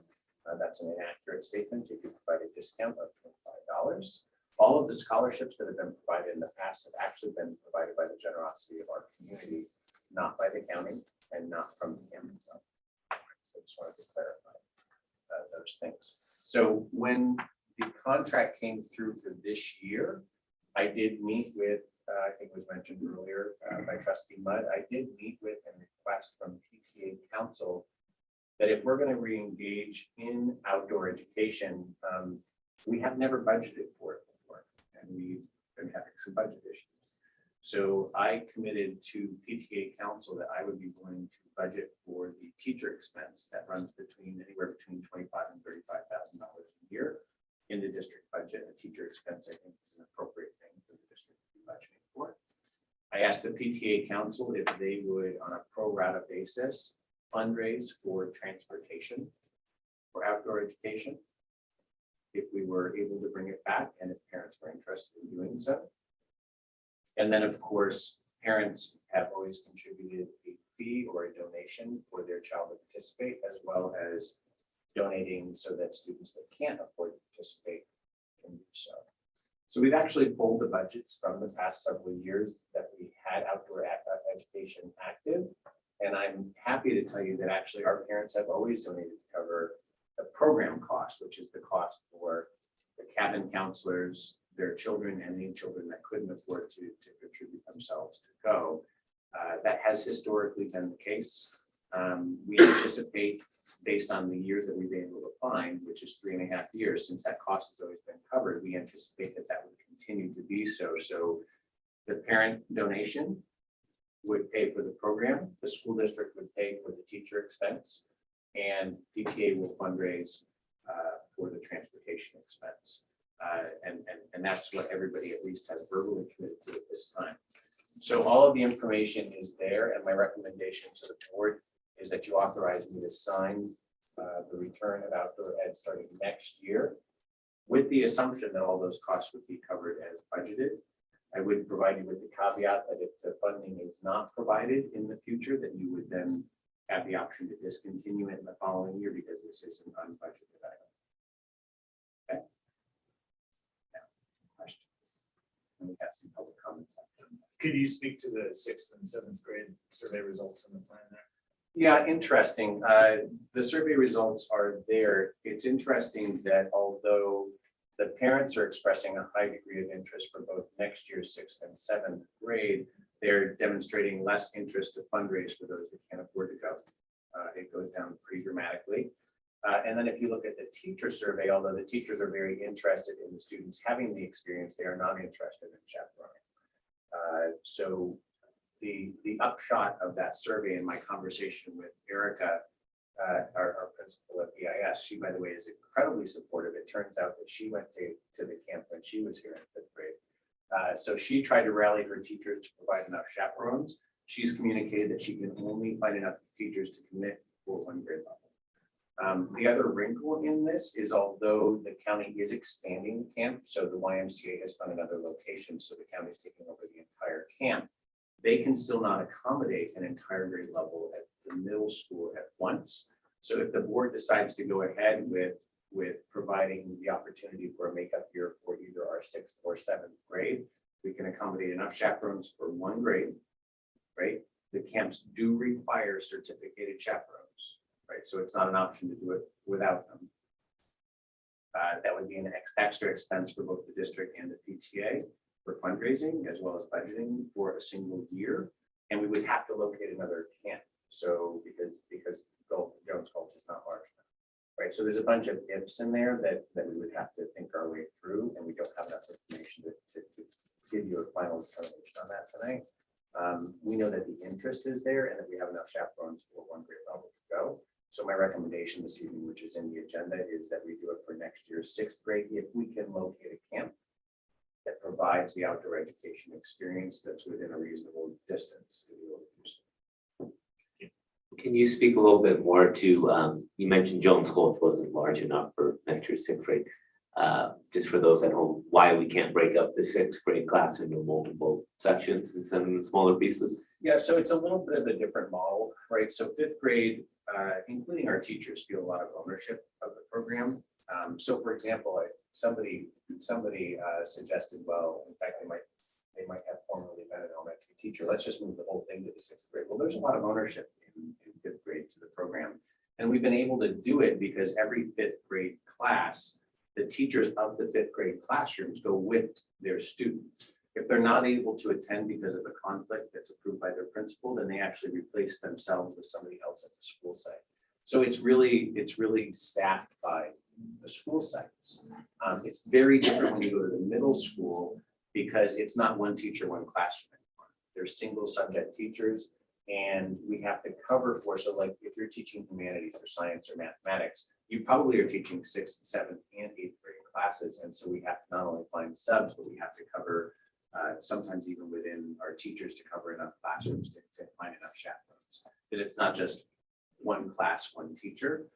So it's not a maximum of 32 students. Of course, in the middle levels, you could have over 100 and 125 students. So coverage becomes much more complex. And we need a larger number of students to go for 350 students all at once. And so it becomes really a coverage issue. Remember, we have only 42 certificated staff at the middle school, and we would need a good third plus to go just for one grade level.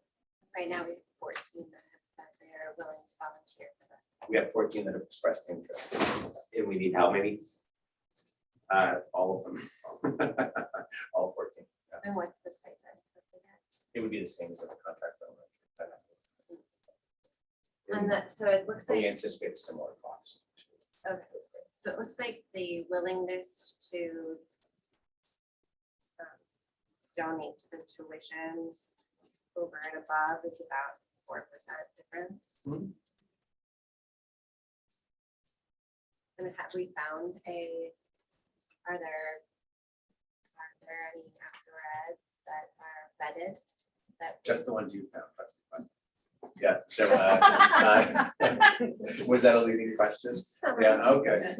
You did some research to find that there were some camps that have more capacity. I think is the right word. They call it more beds. Literally, they're counting beds, the number of people that they can accommodate. And I think one is up in the Redwoods. The question becomes, can we afford the transportation there, and can they accommodate us? I like the idea for 6th grade of it being something that we can do, because especially after 2 years of COVID, and it's fractured our educational community, but they're all going to be going to middle school, and I think it would be a nice bonding opportunity for their teachers and those children as they transition. That's the only reason that I said 6th rather than 7th, if we had to choose a grade, because I think it's just something that could be instrumental in starting to bring that community back together a bit more. But that's my only rationale, frankly. I actually thought. But we so. have not vetted the program, so we Right. found some online. They have not been visited. We haven't discussed with them. We don't have a contract. All we found is that it's possible. And their San Mateo is quite expensive. Their program is significantly more expensive.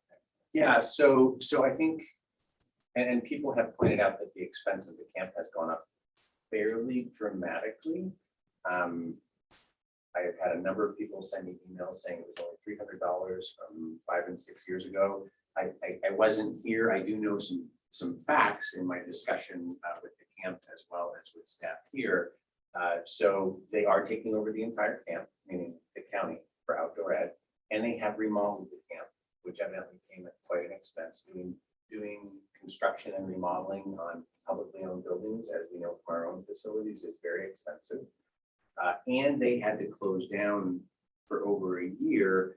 And that, I think, helps us also understand why there is now a clause. And the clause is still in the contract that if for any reason camp has to be closed, our parents still have to pay the fee to participate. Was that in the clause before, It was not. or was that a clause before COVID? And are they offered something in exchange? Video. More Zoom. So outdoor ed on video, which I think we actually just call ed.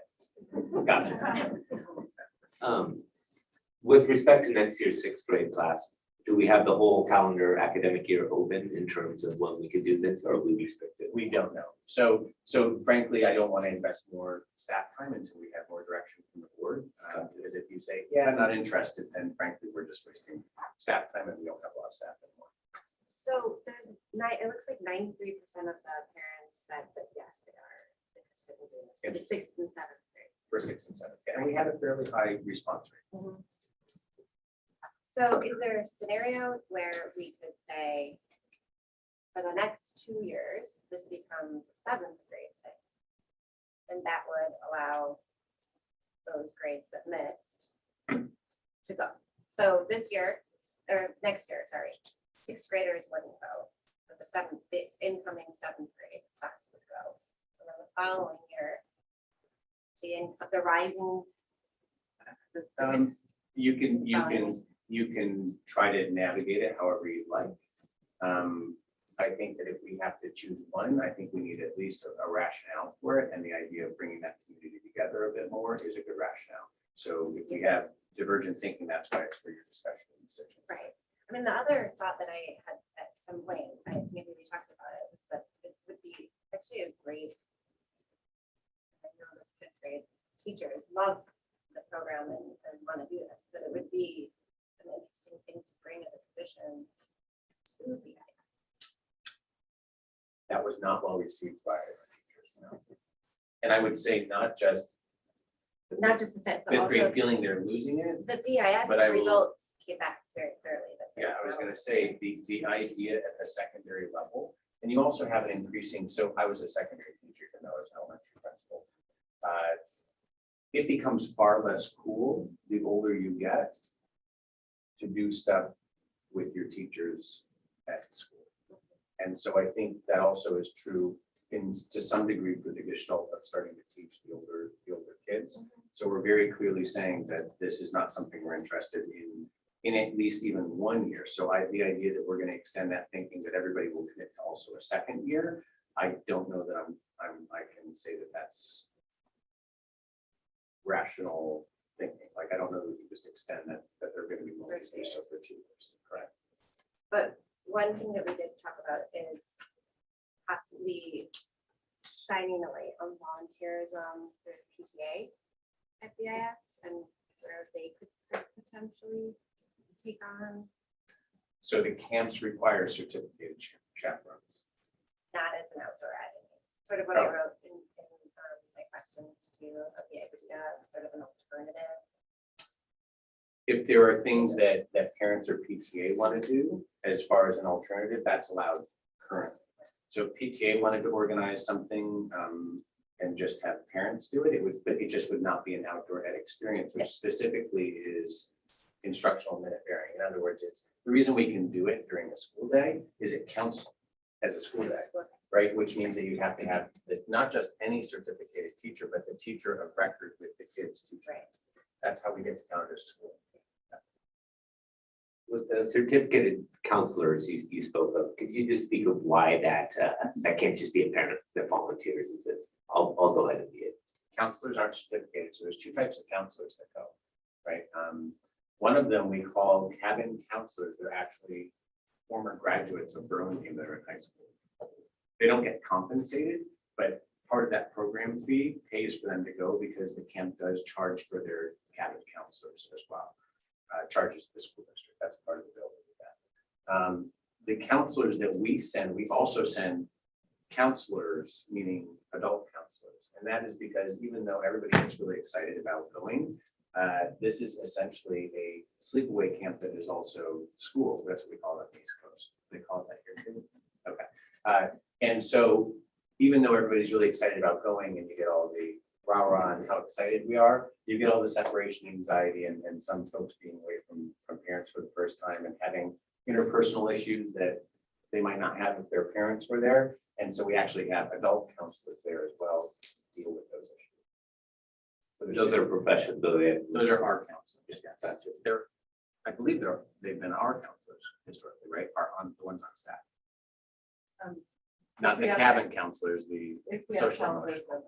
Yes. The more staff is sent even in addition. Gotcha. Yeah, it's a fairly staff heavy. Funding. Do we have public comments for this? I mean, can we start hearing? That's your call. Yeah, let's start hearing public comments. Yeah, Sorry. Somebody thinks, so first of all, trustees, I think we have a total of 7, 8. And so, first of all, there were 2 letters dropped off. They will be a part of the board, official board minutes, but they were folks that wanted to submit public comment that could not attend. All I will say is that one is from 5th grade teacher Becky Glover at Lincoln in support of resuming outdoor ed for next year. I will encourage everybody to read it online because it starts out, have you ever kissed a banana slug? Good book. That's Glover. The other one that we have is from a 5th grade parent at Lincoln, also in support of the return of outdoor ed. As a parent, I will then call public comment to come up. If you come up, you have 3 minutes to address the board. And we're just going to go in order of submission. So the first one is Carrie Chen.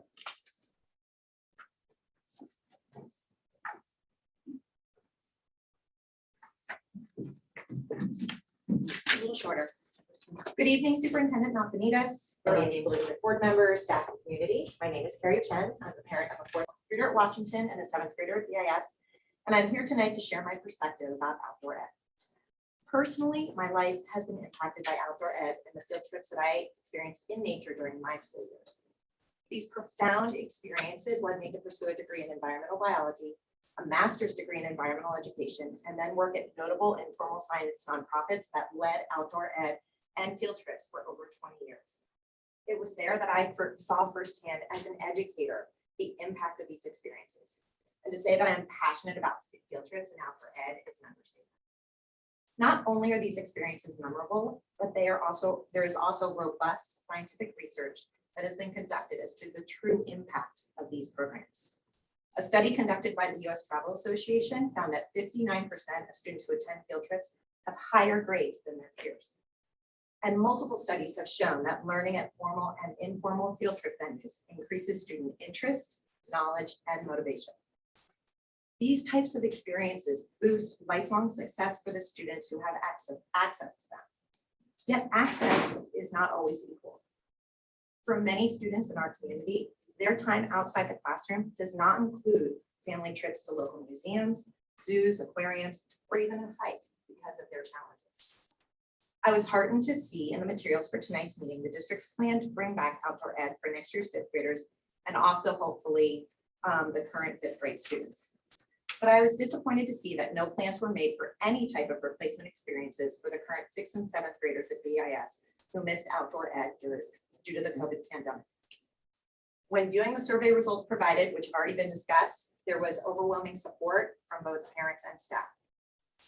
While I recognize that there are many additional challenges in planning field trips at the middle school level, I would strongly encourage the BSD leadership to think outside the box for these students who have missed out on these crucial experiences. If it can't be a 5-day overnight program, why not another option? Possibly a 1-night overnight trip to the Marin Headlands with the YMCA Point Demita or Nature Bridge. or a full day field trip out in nature to the San Mateo County coastline with naturalists. Field trips provide each student with a real world hands-on experience that can't happen in the classroom. We live in a region that is rich with museums, nonprofits, and other organizations that specialize in leading field trip experiences that are age appropriate and standards aligned. Let's work harder to bring these experiences back in some way to all students who have missed out in the past 2 years. Thank you.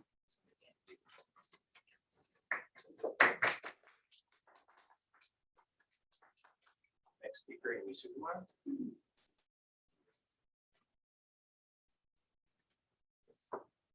Gosh, that was so great. Thanks, Carrie. My name is Amy Sukumar. I have a fifth grader at Hoover. I have a second grader at Hoover, and I have a little one who's mostly at home. And I appreciate the opportunity to speak here to all of you tonight.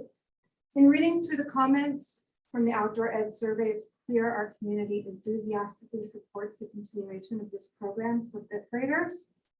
Like Sarah Frazier and others who shared in those comments, she just had identified herself. I'm a native Californian with fond memories of my own outdoor ed and kissing the banana slug, just like another one of the teachers mentioned. And I know that while coastal destinations vary, like Sarah mentioned, she went to Marin and I was in Fort Bragg, we go to Ohio here. The formative nature of this experience really is universal. So I'm just so happy to see this outpouring of support from across our school community.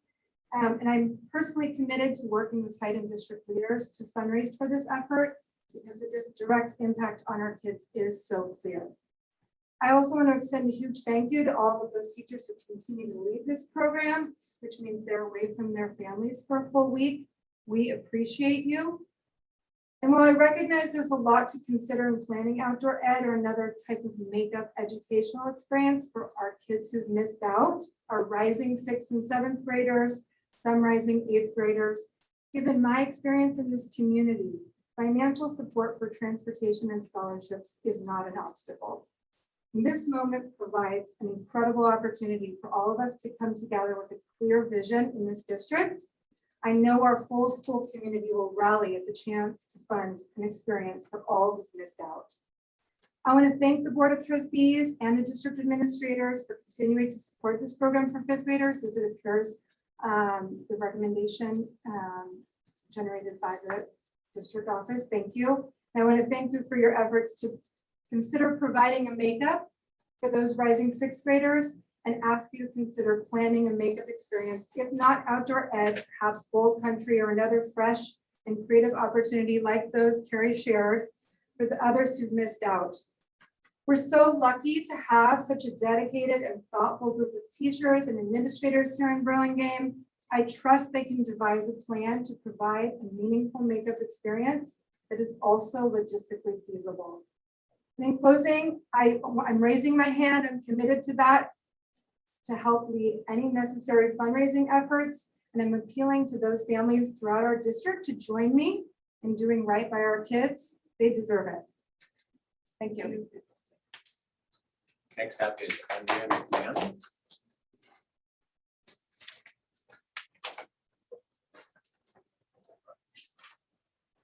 Hello. You're okay. I hate public speaking, but I love outdoor ed, so here I am. Thank you for having us tonight. My name is Andrea McMahon. I am a 5th grader and a 4th grader at Washington School. And thank you, Superintendent, for your briefing, because I think there was a lot of background there that I as a parent haven't received in the last couple months. So now that those issues are illustrated, I think I just want to say a couple things. One, are we interested, especially for the new board members? Yes, emphatically, the parents are interested. I got to benefit from outdoor ed personally. I'm one of those rare breeds that actually grew up here. And you know, when we think about who's going to benefit 5th, 6th, 7th grade, this is coming at a time of transition from adolescence to preteen to teenage years. It's a chance for their kids to solidify those friendships they've had with classmates since they were 5. I remember I did.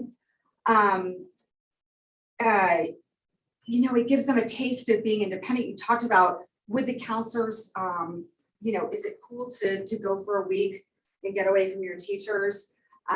Yes, I'd say get away from your parents. Yes, it's even cooler. And, you know, let's take advantage of something that's so unique and special about living here, and that's the incredible access to spectacular nature, you know, world-class nature. So I really want us to think about outdoor ed as indispensable, an institution, just like we wouldn't go away with, get rid of the book fair or the spelling bee or the library. We have to think of outdoor ed as that same critical institution. And then the other thing is, other point is one of the greatest attributes of this community is our ability to fundraise. We've heard that from BCE. We do that very successfully. I think we can get creative. There sounds like a lot of obstacles, but we can get creative in the way that we can address the unmet needs, the funding gaps. I agree. I'm ready, willing, and able to help fundraise for my students as well as students who may not be able to afford it. I would also urge you to look into how San Mateo County did it. I was a bit surprised that San Mateo County sent their own students 2 weeks ago to outdoor ed, and Burlingame missed out on that opportunity. So if we can look at, maybe there were differences in the contract, if we can look at that, I think that might shed some light on how Burlingame can do it successfully. And then,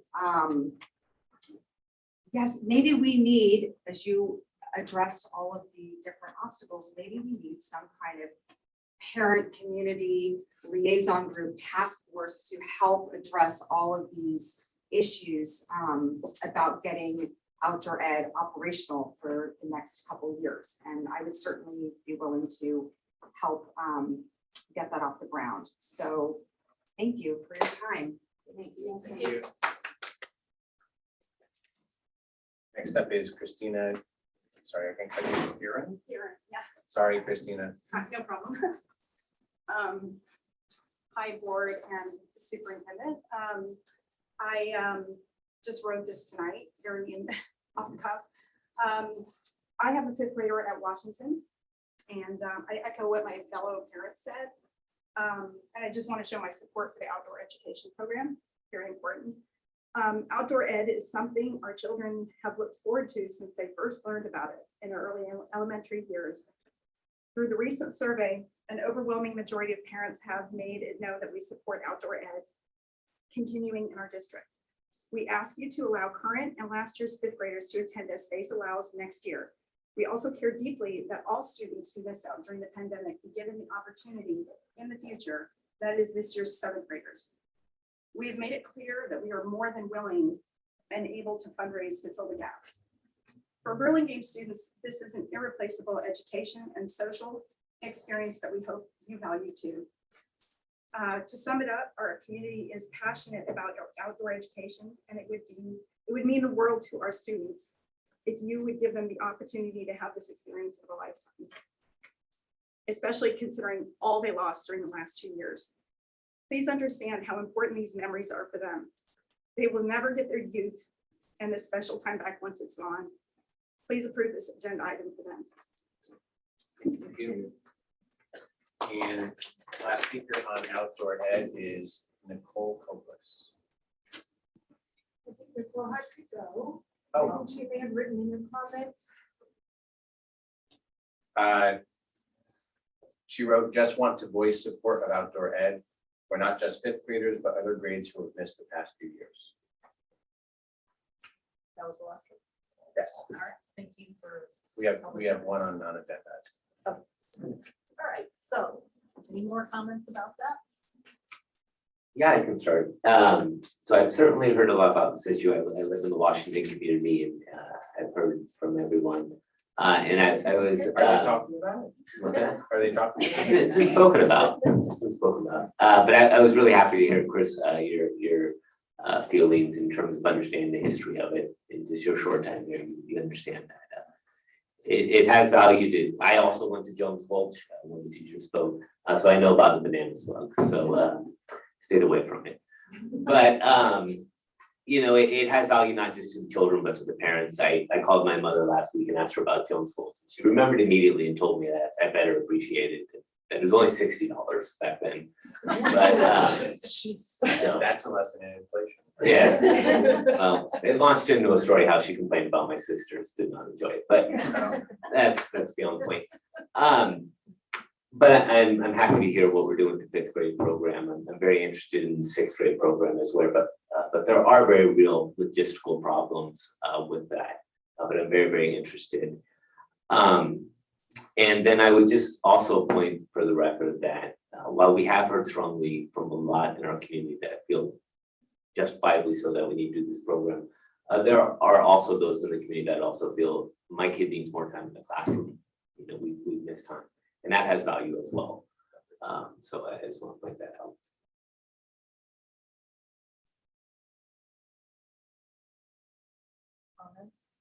I had a question about the funding shortfall. So if we know that we have about 30% of our population or our students or families might have difficulty affording this, how do we understand that and then spread the shortfall across the district? Oh, wow, that's interesting. So I can give you a hypothetical, right? So first of all, the 30% has very quickly, that's a new number. So just so that everybody has clarity, because when I came to the district, I was told that we had Title I schools, Title I defined as being eligible for free or reduced lunch. To be a Title I school, you need to have 40% of your students receiving free or reduced lunch. The highest we've ever been prior to COVID was 14%. Right? So we don't have any Title I schools actually. Interesting result of COVID, we no longer certify Title I students by free and reduced lunch applications. It's now defined by the state.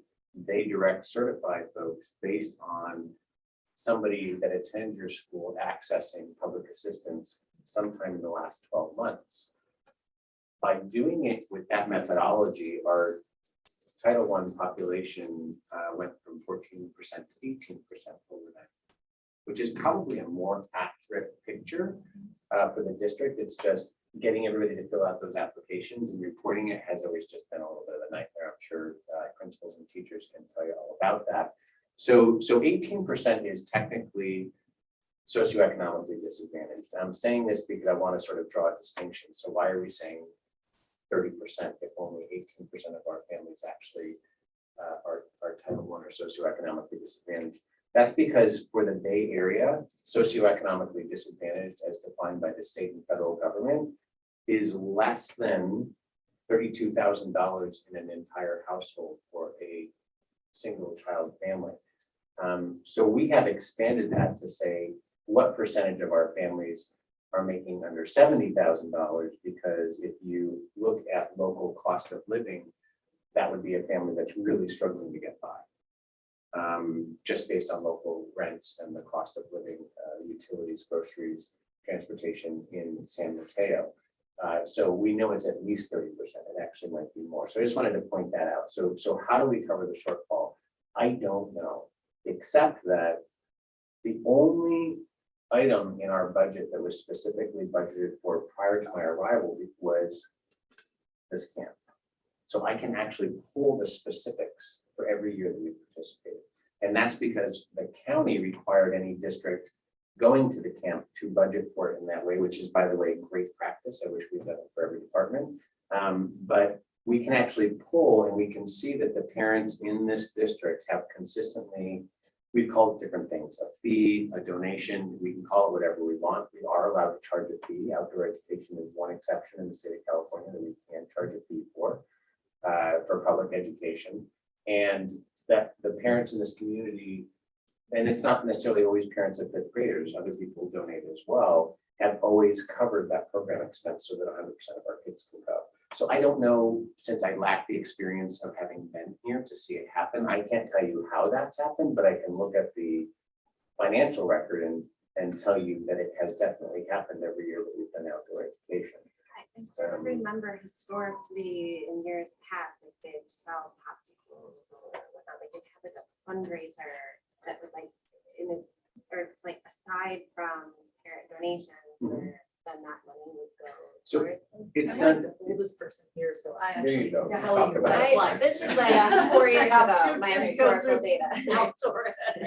My God. All right. So the PTA sends you a notice that they're gonna have a meeting about outdoor ed. You all go one evening to your elementary school and hear the teacher talk about it, and what's expected of you. And they hand out all the papers that say how much it costs, what you have to fill out. And on those pieces of paper have spots for your kid, for any additional that you want to give so that another child can go who maybe can't afford. And it was not an uncommon thing to just double your fee. Like I would just pay basically the full amount for another kid, you know, right? So, I mean, I was kind of leading BCE a little bit, trying to get them to reveal their percentage of families who actually give, because the survey result of like 90+% of the parents saying, I'm willing to fundraise to help other kids go is an incredibly high number. So I think that that's reflected in the history, it's clearly reflected in what the parents are willing to do now. I have no doubt that they're sincere because it's always been that way. I think that's actually wonderful that that survey showed that, that percentage, because it is much higher than what BCE gets in terms of the percentage of families who give them a dollar. So, I don't worry about that. So it just historically, it's just been very supportive. Yeah, it's just worked, and it was. I mean, I don't know how more well coordinated it is now. I imagine it's about the same with the PTAs helping coordinate getting the fees and all that. But yeah, it's been something that other parents have supported all along. Yeah, and it was not something that the school district expected to have the budget for. We never had to. So, yeah, and I want to sort of address that too a little bit. So I am proposing a budget for the teacher expense instead of asking the folks to cover that with donation, because they are our employees. Yeah. So I think that's appropriate. It also, with the cost of the program going up and transportation going up, I think that's why I asked PTA to participate as well. And they were unanimously supportive. And by the way, I have also heard from BCE that they are interested in being involved as well. So BCE is going to work with PTA council. I told them that that's not my role, right? Like to broker that agreement, but that they can all get together and figure out how they would like to do that to make sure that there's no shortfall, and to get people engaged and activated. But so far they've always done it. Yeah, PTAs have always been in charge of collecting. Yes. Yeah. They know how to do it. So I don't anticipate a shortfall. I know my fingers are crossed. I'm assuming that that will be true. Right? I just knowing that we have such a generous community and that there was such a big buy-in, I feel very compelled to support 6th and 7th grade going. And maybe that's not in the same year, or maybe it's an ongoing conversation, but.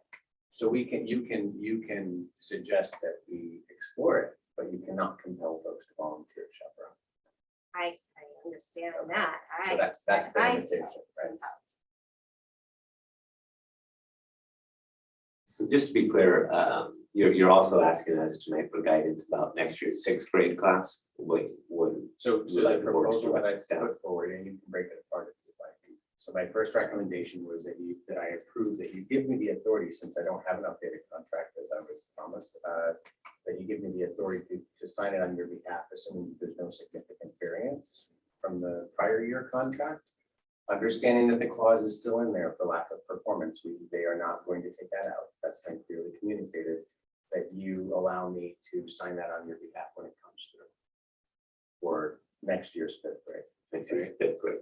And then if we want to put a group together to explore it for next year's, sorry, I think this year, next year, I keep screwing up the grades, next year's 6th grade, this year's 5th grade, then it sounds like there's interest both in the community. I know there's interest from the principal at BIS, and that she's identified a number of folks that are willing to chaperone, but there's a lot of work to be done. We have to locate a camp. Somebody has to make sure that the program is one that we can support and endorse, and then make all of the arrangements and figure out what the cost would be, because it will be, I'm assuming, similar to this, but it's not going to be the same, right? But I also don't have dedicated staff to start working on that, but that might be the place for like a volunteer group to get together. What I think that we can't do, right? So that group could certainly work with Erica to explore the potential of doing other years, but we cannot, as a governing board, commit the teachers to something that is not in their contract and that they haven't expressed interest in. So that's the line that we can't go over. And is it, from what I understand, the new beds that are being added to Jones Gulch are not available for 300 this year, but they will be next year. The anticipated completion date of the cabins entirely being lived in, I believe, was March or April of next year. So that's a full year from today, let's assume. When the entire campus open, they will have 300 and, sorry, I'm getting all the details. They'll have 325 beds, but we have to take out of that number of beds, the teachers, the cabin counselors, et cetera. And since we average about 350 kids per grade level at BIS, that means that they just will not have enough structures to support it. I mean, we are slowly declining, but not that quickly. So no matter what, we're either doing one at a different site and or an alternative. Yeah, and you did find a couple that I saw said they had the space. So then the investigation of the program, making sure that they have qualified adults running it, all those other good things that we should check out. Okay, And it so sounds like there might be some volunteers. I know, I think there's someone volunteered to run it. we have the names. I was gonna say contact information. That's right. Okay, so are we ready to vote on this?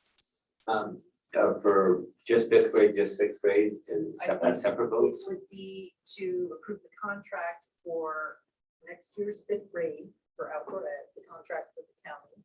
And to also explore next year's sixth grade class going on the condition that we find suitable place and program. Yeah, I'm ready to vote, but I did want to respond with one more comment to some of the feedback we heard tonight with respect to next year's seventh and eighth grade. We had speakers discuss how field trips inspire them in different careers and in different pursuits in their life. And I'll leave it to your discretion, President Wong, if this is more a board requested item at the end of the meeting. Yeah. I would be more interested to learn what we currently offer for seventh and eighth grade field trips. I know we might not be prepared to present that information. And how what we currently offer for seventh and eighth grade might be amended to kind of include more outdoor field trip activities. Yeah, bring that up. And so are we not voting on seventh grade? This is about the fifth grade contract, the next year's fifth grade contract with the county, because that has to be voted on for sure. And then the sixth grade for next year on the condition that we find it appropriate. And so, but then also ask the agenda is to explore seventh grade. That would come with it. That's what, yeah. Okay. So I would caution agendizing things that you don't have purview over. The board does not have, the board does not have purview over field trips or educational experiences. Those are teacher generated. So you cannot tell a teacher to develop an educational experience unless it's in a contractual term. We have one experience that's contractually called out. That's the only thing you have purview over, right?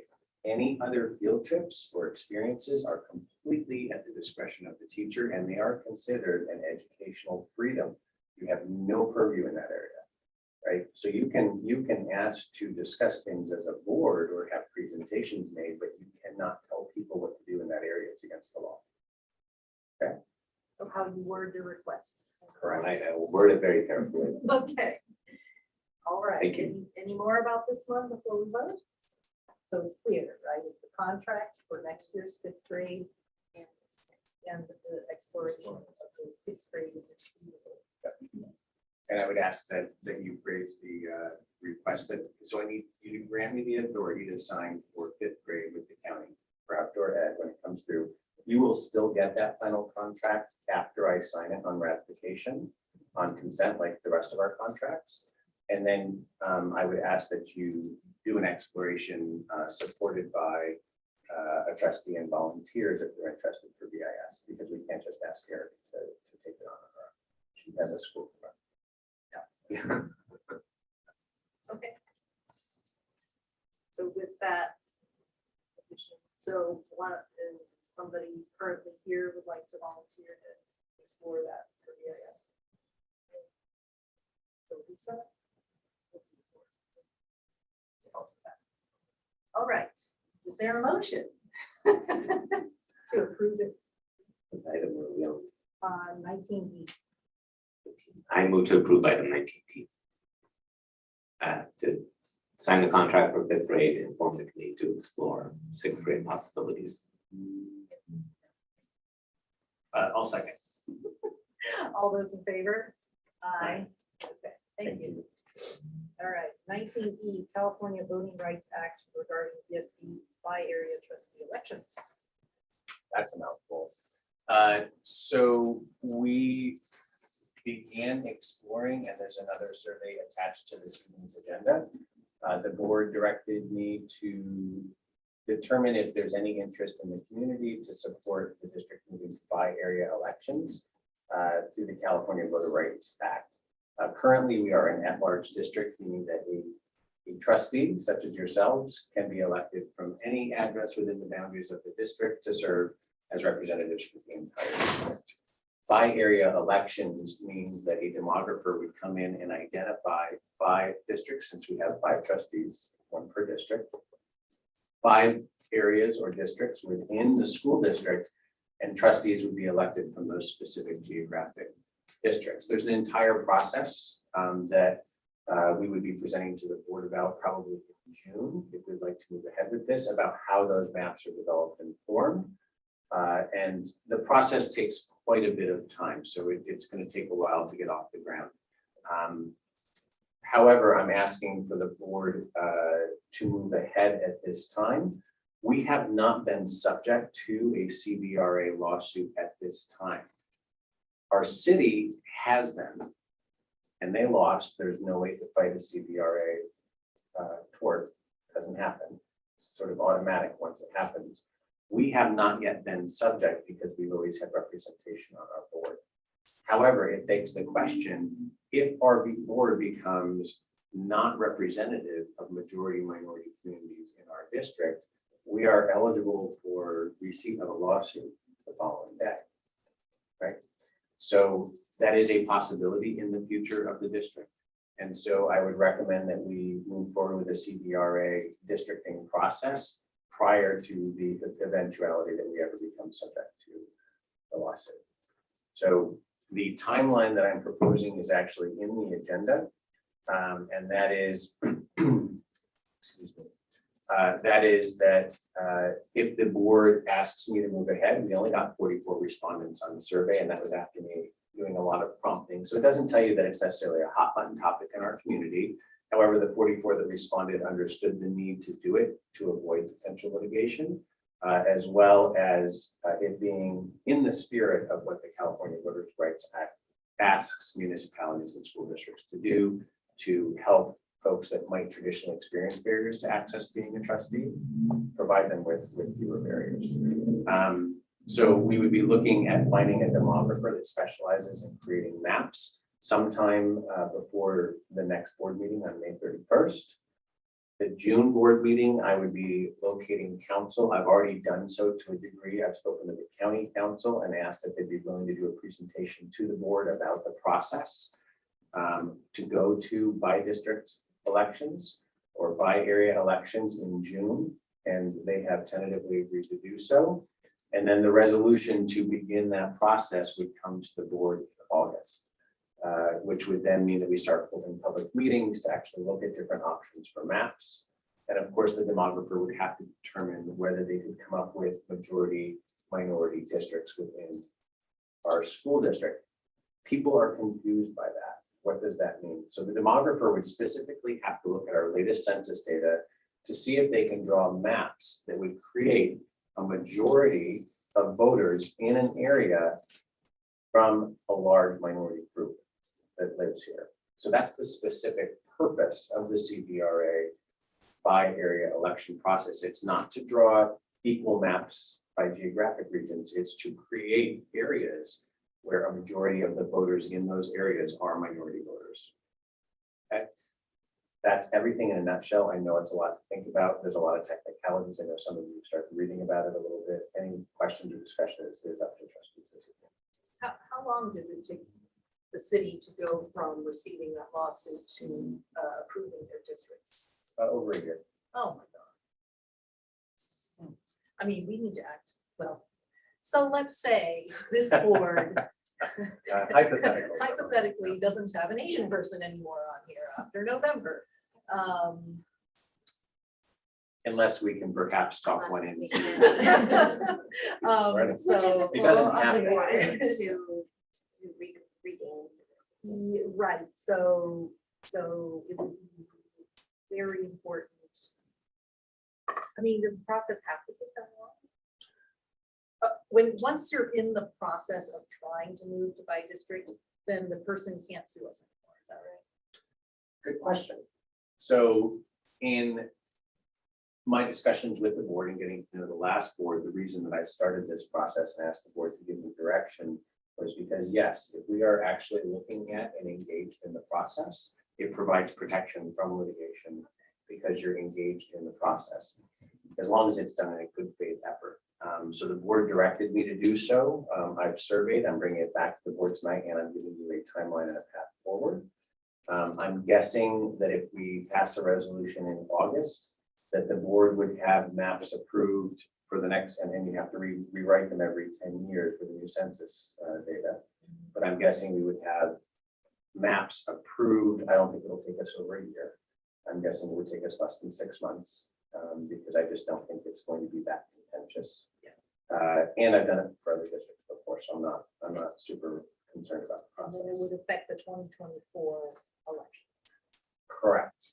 And so that might also beg the question, how does it impact current trustees? And that would be if there are two trustees living in an area that's really close to one another, and one of their seats comes up and they want to run before the other trustee's seat comes up, that second trustee, if they live very close to each other, to one another, might not have a seat open 2 years after that. So that would be 2026. If any of you are planning for 2026, you are a much better person than I am. Is there a board election in 2023 or am I incorrect? No, it has to be, we've shifted to even years Okay. by law. Thank you. And Doug and Dan are not part of, neither of them are currently assigned to Kate or Deepak's. So the appointments occur only through this December because Right. Kate's seat would have been up in December anyway. Deepak's, because it has 2 years left after December, that's too long, and we have a general election between now and then, so that seat has to be filled but for a 2-year term. So both seats are up for election in November, but candidates filing, where's the camera to look in for folks interested, candidates filing for running, you have to have your papers filed with the county by August to be on the November ballot. So I know that's a lot of different But times. like if Dan and Doug refile, are they running on a new separate campaign or are they running on Kate and Deepak's? Wow. So if we assume that those 2 seats are the only 2 seats open, and we also assume that both appointed trustees decide to run unopposed, meaning there's only 2 of them and 2 seats, we might have to have them on the ballot anyway, because the person that gets the seat with only 2 years left on the term would be the person that gets the fewest votes. That's assuming an uncontested election. If it's a contested election, then it's the highest 2 vote getters with the second highest vote getter getting the 2-year term. Follow all that. Right, it gets complicated. And even if I ran again, I would still have to be on the ballot. It's not just a given. Yeah. What, this might sound like a silly question, but what are when we say underrepresented communities, diversity on the board, what are the categories? Are we talking race, ethnicity, religion, country of origin? Do we know? Specifically race and ethnicity. Race and ethnicity. Yeah, and in Burlingame, our majority minority populations are going to be mostly of South Asian and East Asian descent. right? And it's a fairly large portion. So the school district's actually ahead of the city as far as those populations showing up. We're about 40%. I don't like the way that the state categorizes it, but I have to look at the language. We're about 40% Asian as far as students and families, right? And about 40% white. Those are our two largest groups within the school district. And then the other 20% is everything else, including those that decline not to state, which, by the way, people don't get this, they show up as multiracial on our demographics. That's how the state classifies folks that decline to state. I know that people argue about that, whether it's accurate or not, but that's just the way that it's done. So the demographer would look at, is there an area or areas in the city that would have roughly proportional population that would create a voting bloc that is a majority of one of those minority groups, with the idea being that they have to compete less with people from the rest of the district to gain access to serve in public office. That's the intent of the California Voting Rights Act, to remove those barriers. Some people say, well, does it work? I will share with you that in the two districts that I've gone through this process with, and there was a lot of contention over whether it would work or not, they have become more diverse boards.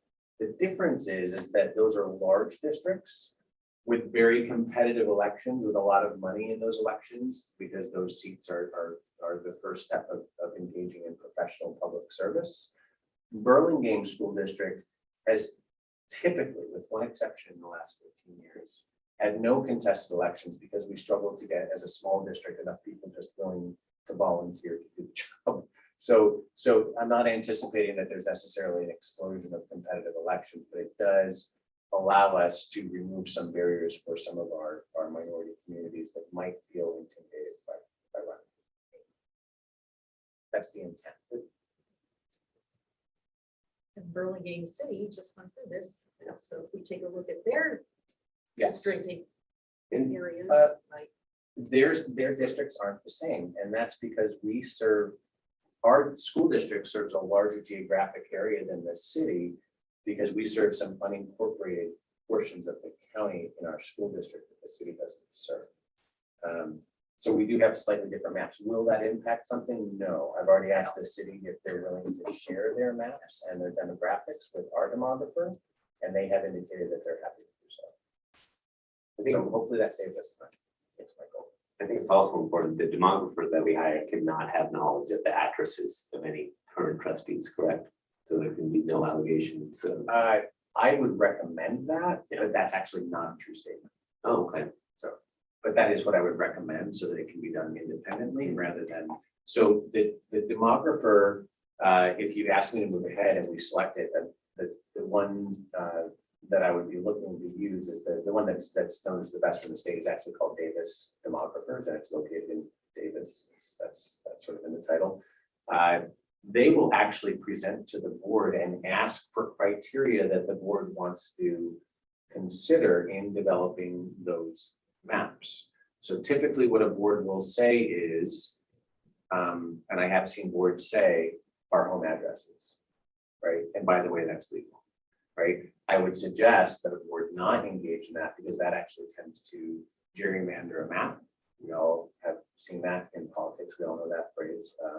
So I wouldn't recommend that we participate in setting that type of boundary, but boards will also say, can you sort of follow like the local geographic areas so that communities feel like they have the same representative that are sort of identified by large roads or geographic divisions within communities, so that a community can feel like it's not split between 3 different trustees, for example. And there have to be 5. Yes, we are a 5 trustee district.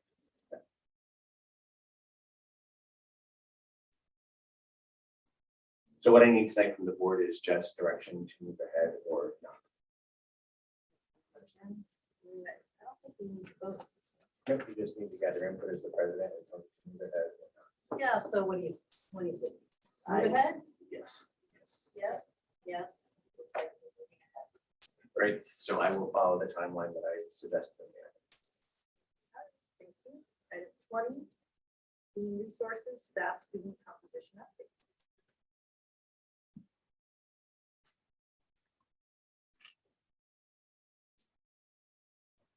Hello, Ms. Bell. Hello, good evening. I'll wait for Kirsten.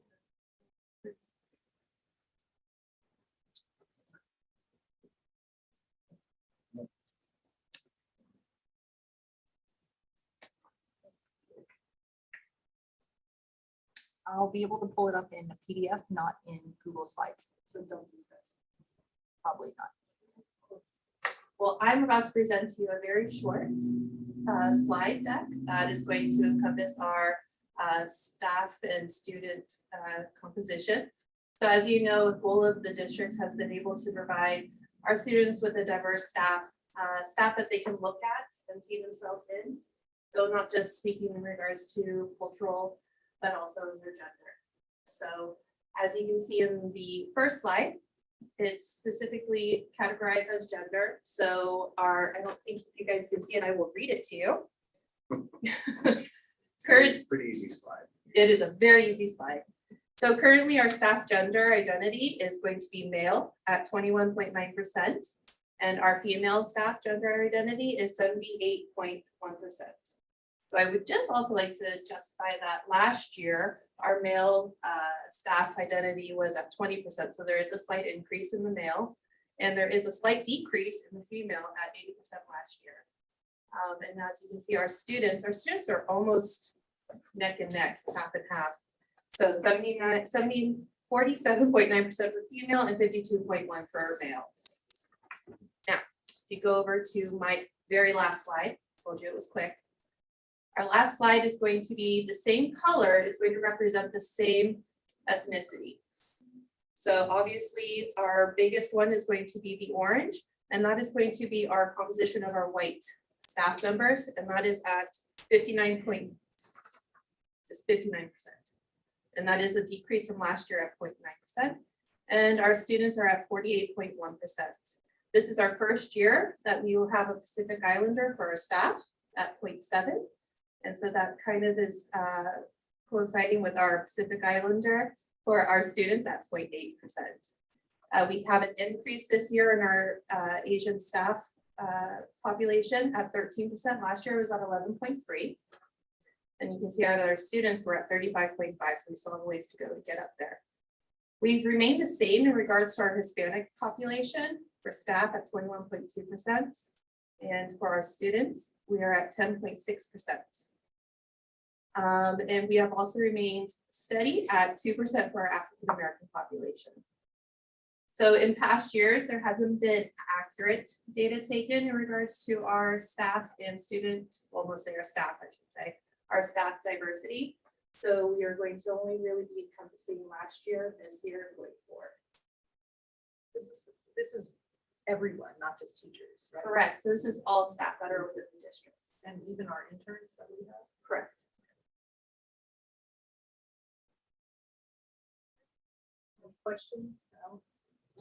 No, I just want to say thank you. I do follow the communications that you attend different fairs and promote our school and try and find diverse applicant pools. So thank you for your efforts. You're welcome. Yes, this year I specifically kind of aimed towards colleges that have online accreditation, which hasn't been historically done. So reaching out to colleges that, like Pacific Oaks, I had never heard of them, or grading, you'll be seeing that MOU next board meeting.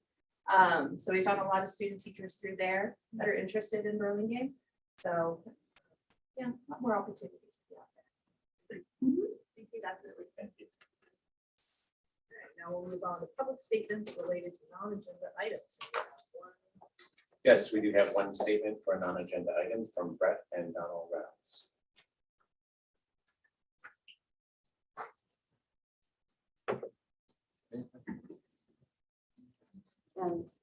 Good evening, Superintendent and board members.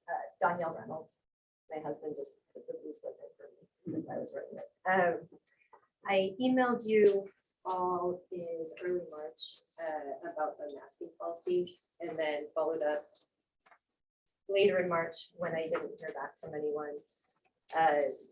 And then the reason I'm here today is after reviewing the April 3rd newsletter from our principal, just want to point out a few issues. In March, I think, let me take a look. Mask optional was going to happen if case levels were low to moderate. And there was no surge. My first point about that was it actually pulled surrounding districts from Hillsborough to Menlo Park, Palo Alto, Oakland, San Francisco, and then I have parents in communities in Santa Barbara and Palos Verdes in Southern California.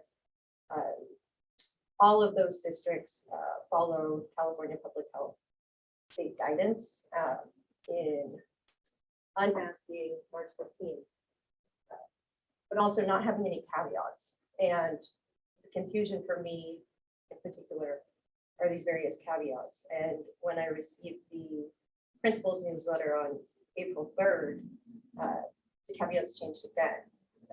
Superintendent Benitez, I think it was your March 3rd newsletter, where you first stated it was going to be if we remained in the low to moderate. And then we received from Principal Ashar, my kids are in 1st and 3rd grade at Lincoln, on April 3rd, that it's now if we're in the low transmission rate. And then you added metrics this time that were under 10 per 100,000 cases. So that's where we're at right now, as of today. And I think for some reason there's a delay in the stats today, but they're going to come out tomorrow. We are at exactly 10. And my read of it, and correct me if I'm wrong, is it's under 10, and also that our hospitalization rates are 10% or less. So with those metrics, we're moving the target again, and our children, I don't know, we're just waiting for the next email that says, okay, mask back on because of our Burlingame caveats. The districts surrounding us up and down have not had these caveats. We're not following the guidance of California State Department of Public Health. I'm curious as to where these caveats came from, why, and then why again the change the day before we came back from spring break. It's your time, you need to finish your remark. No problem. I guess in conclusion, I'd just like you to consider this, to put a 1st grader in a mask, say after 2 years, you can now go unmasked in the classroom. And then maybe next week, say, okay, the district has decided we will again mask you. That is a very confusing, inconsistent message to give these young children who have suffered long enough. And you need to conclude now. that is my conclusion. Thank you very much. Thank you. Thank you. All right, that was our only non-agendized. Yes. Okay, number 22, board requested items.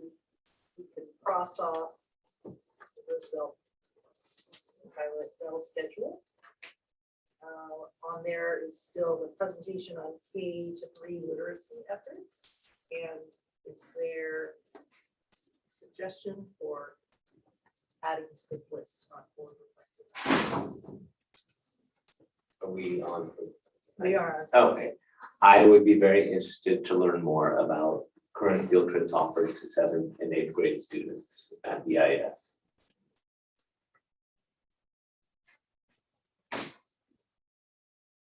Right, does anyone have an interest in hearing about what kinds of field trips have been done? BIS students, I assume over the years. Yes, and yes, yeah, and plans for next year. Yeah, I support that as well. 3 trustees interested in that, so we will add that to our list of board requested items. Any more suggestions? Is there a motion to adjourn tonight's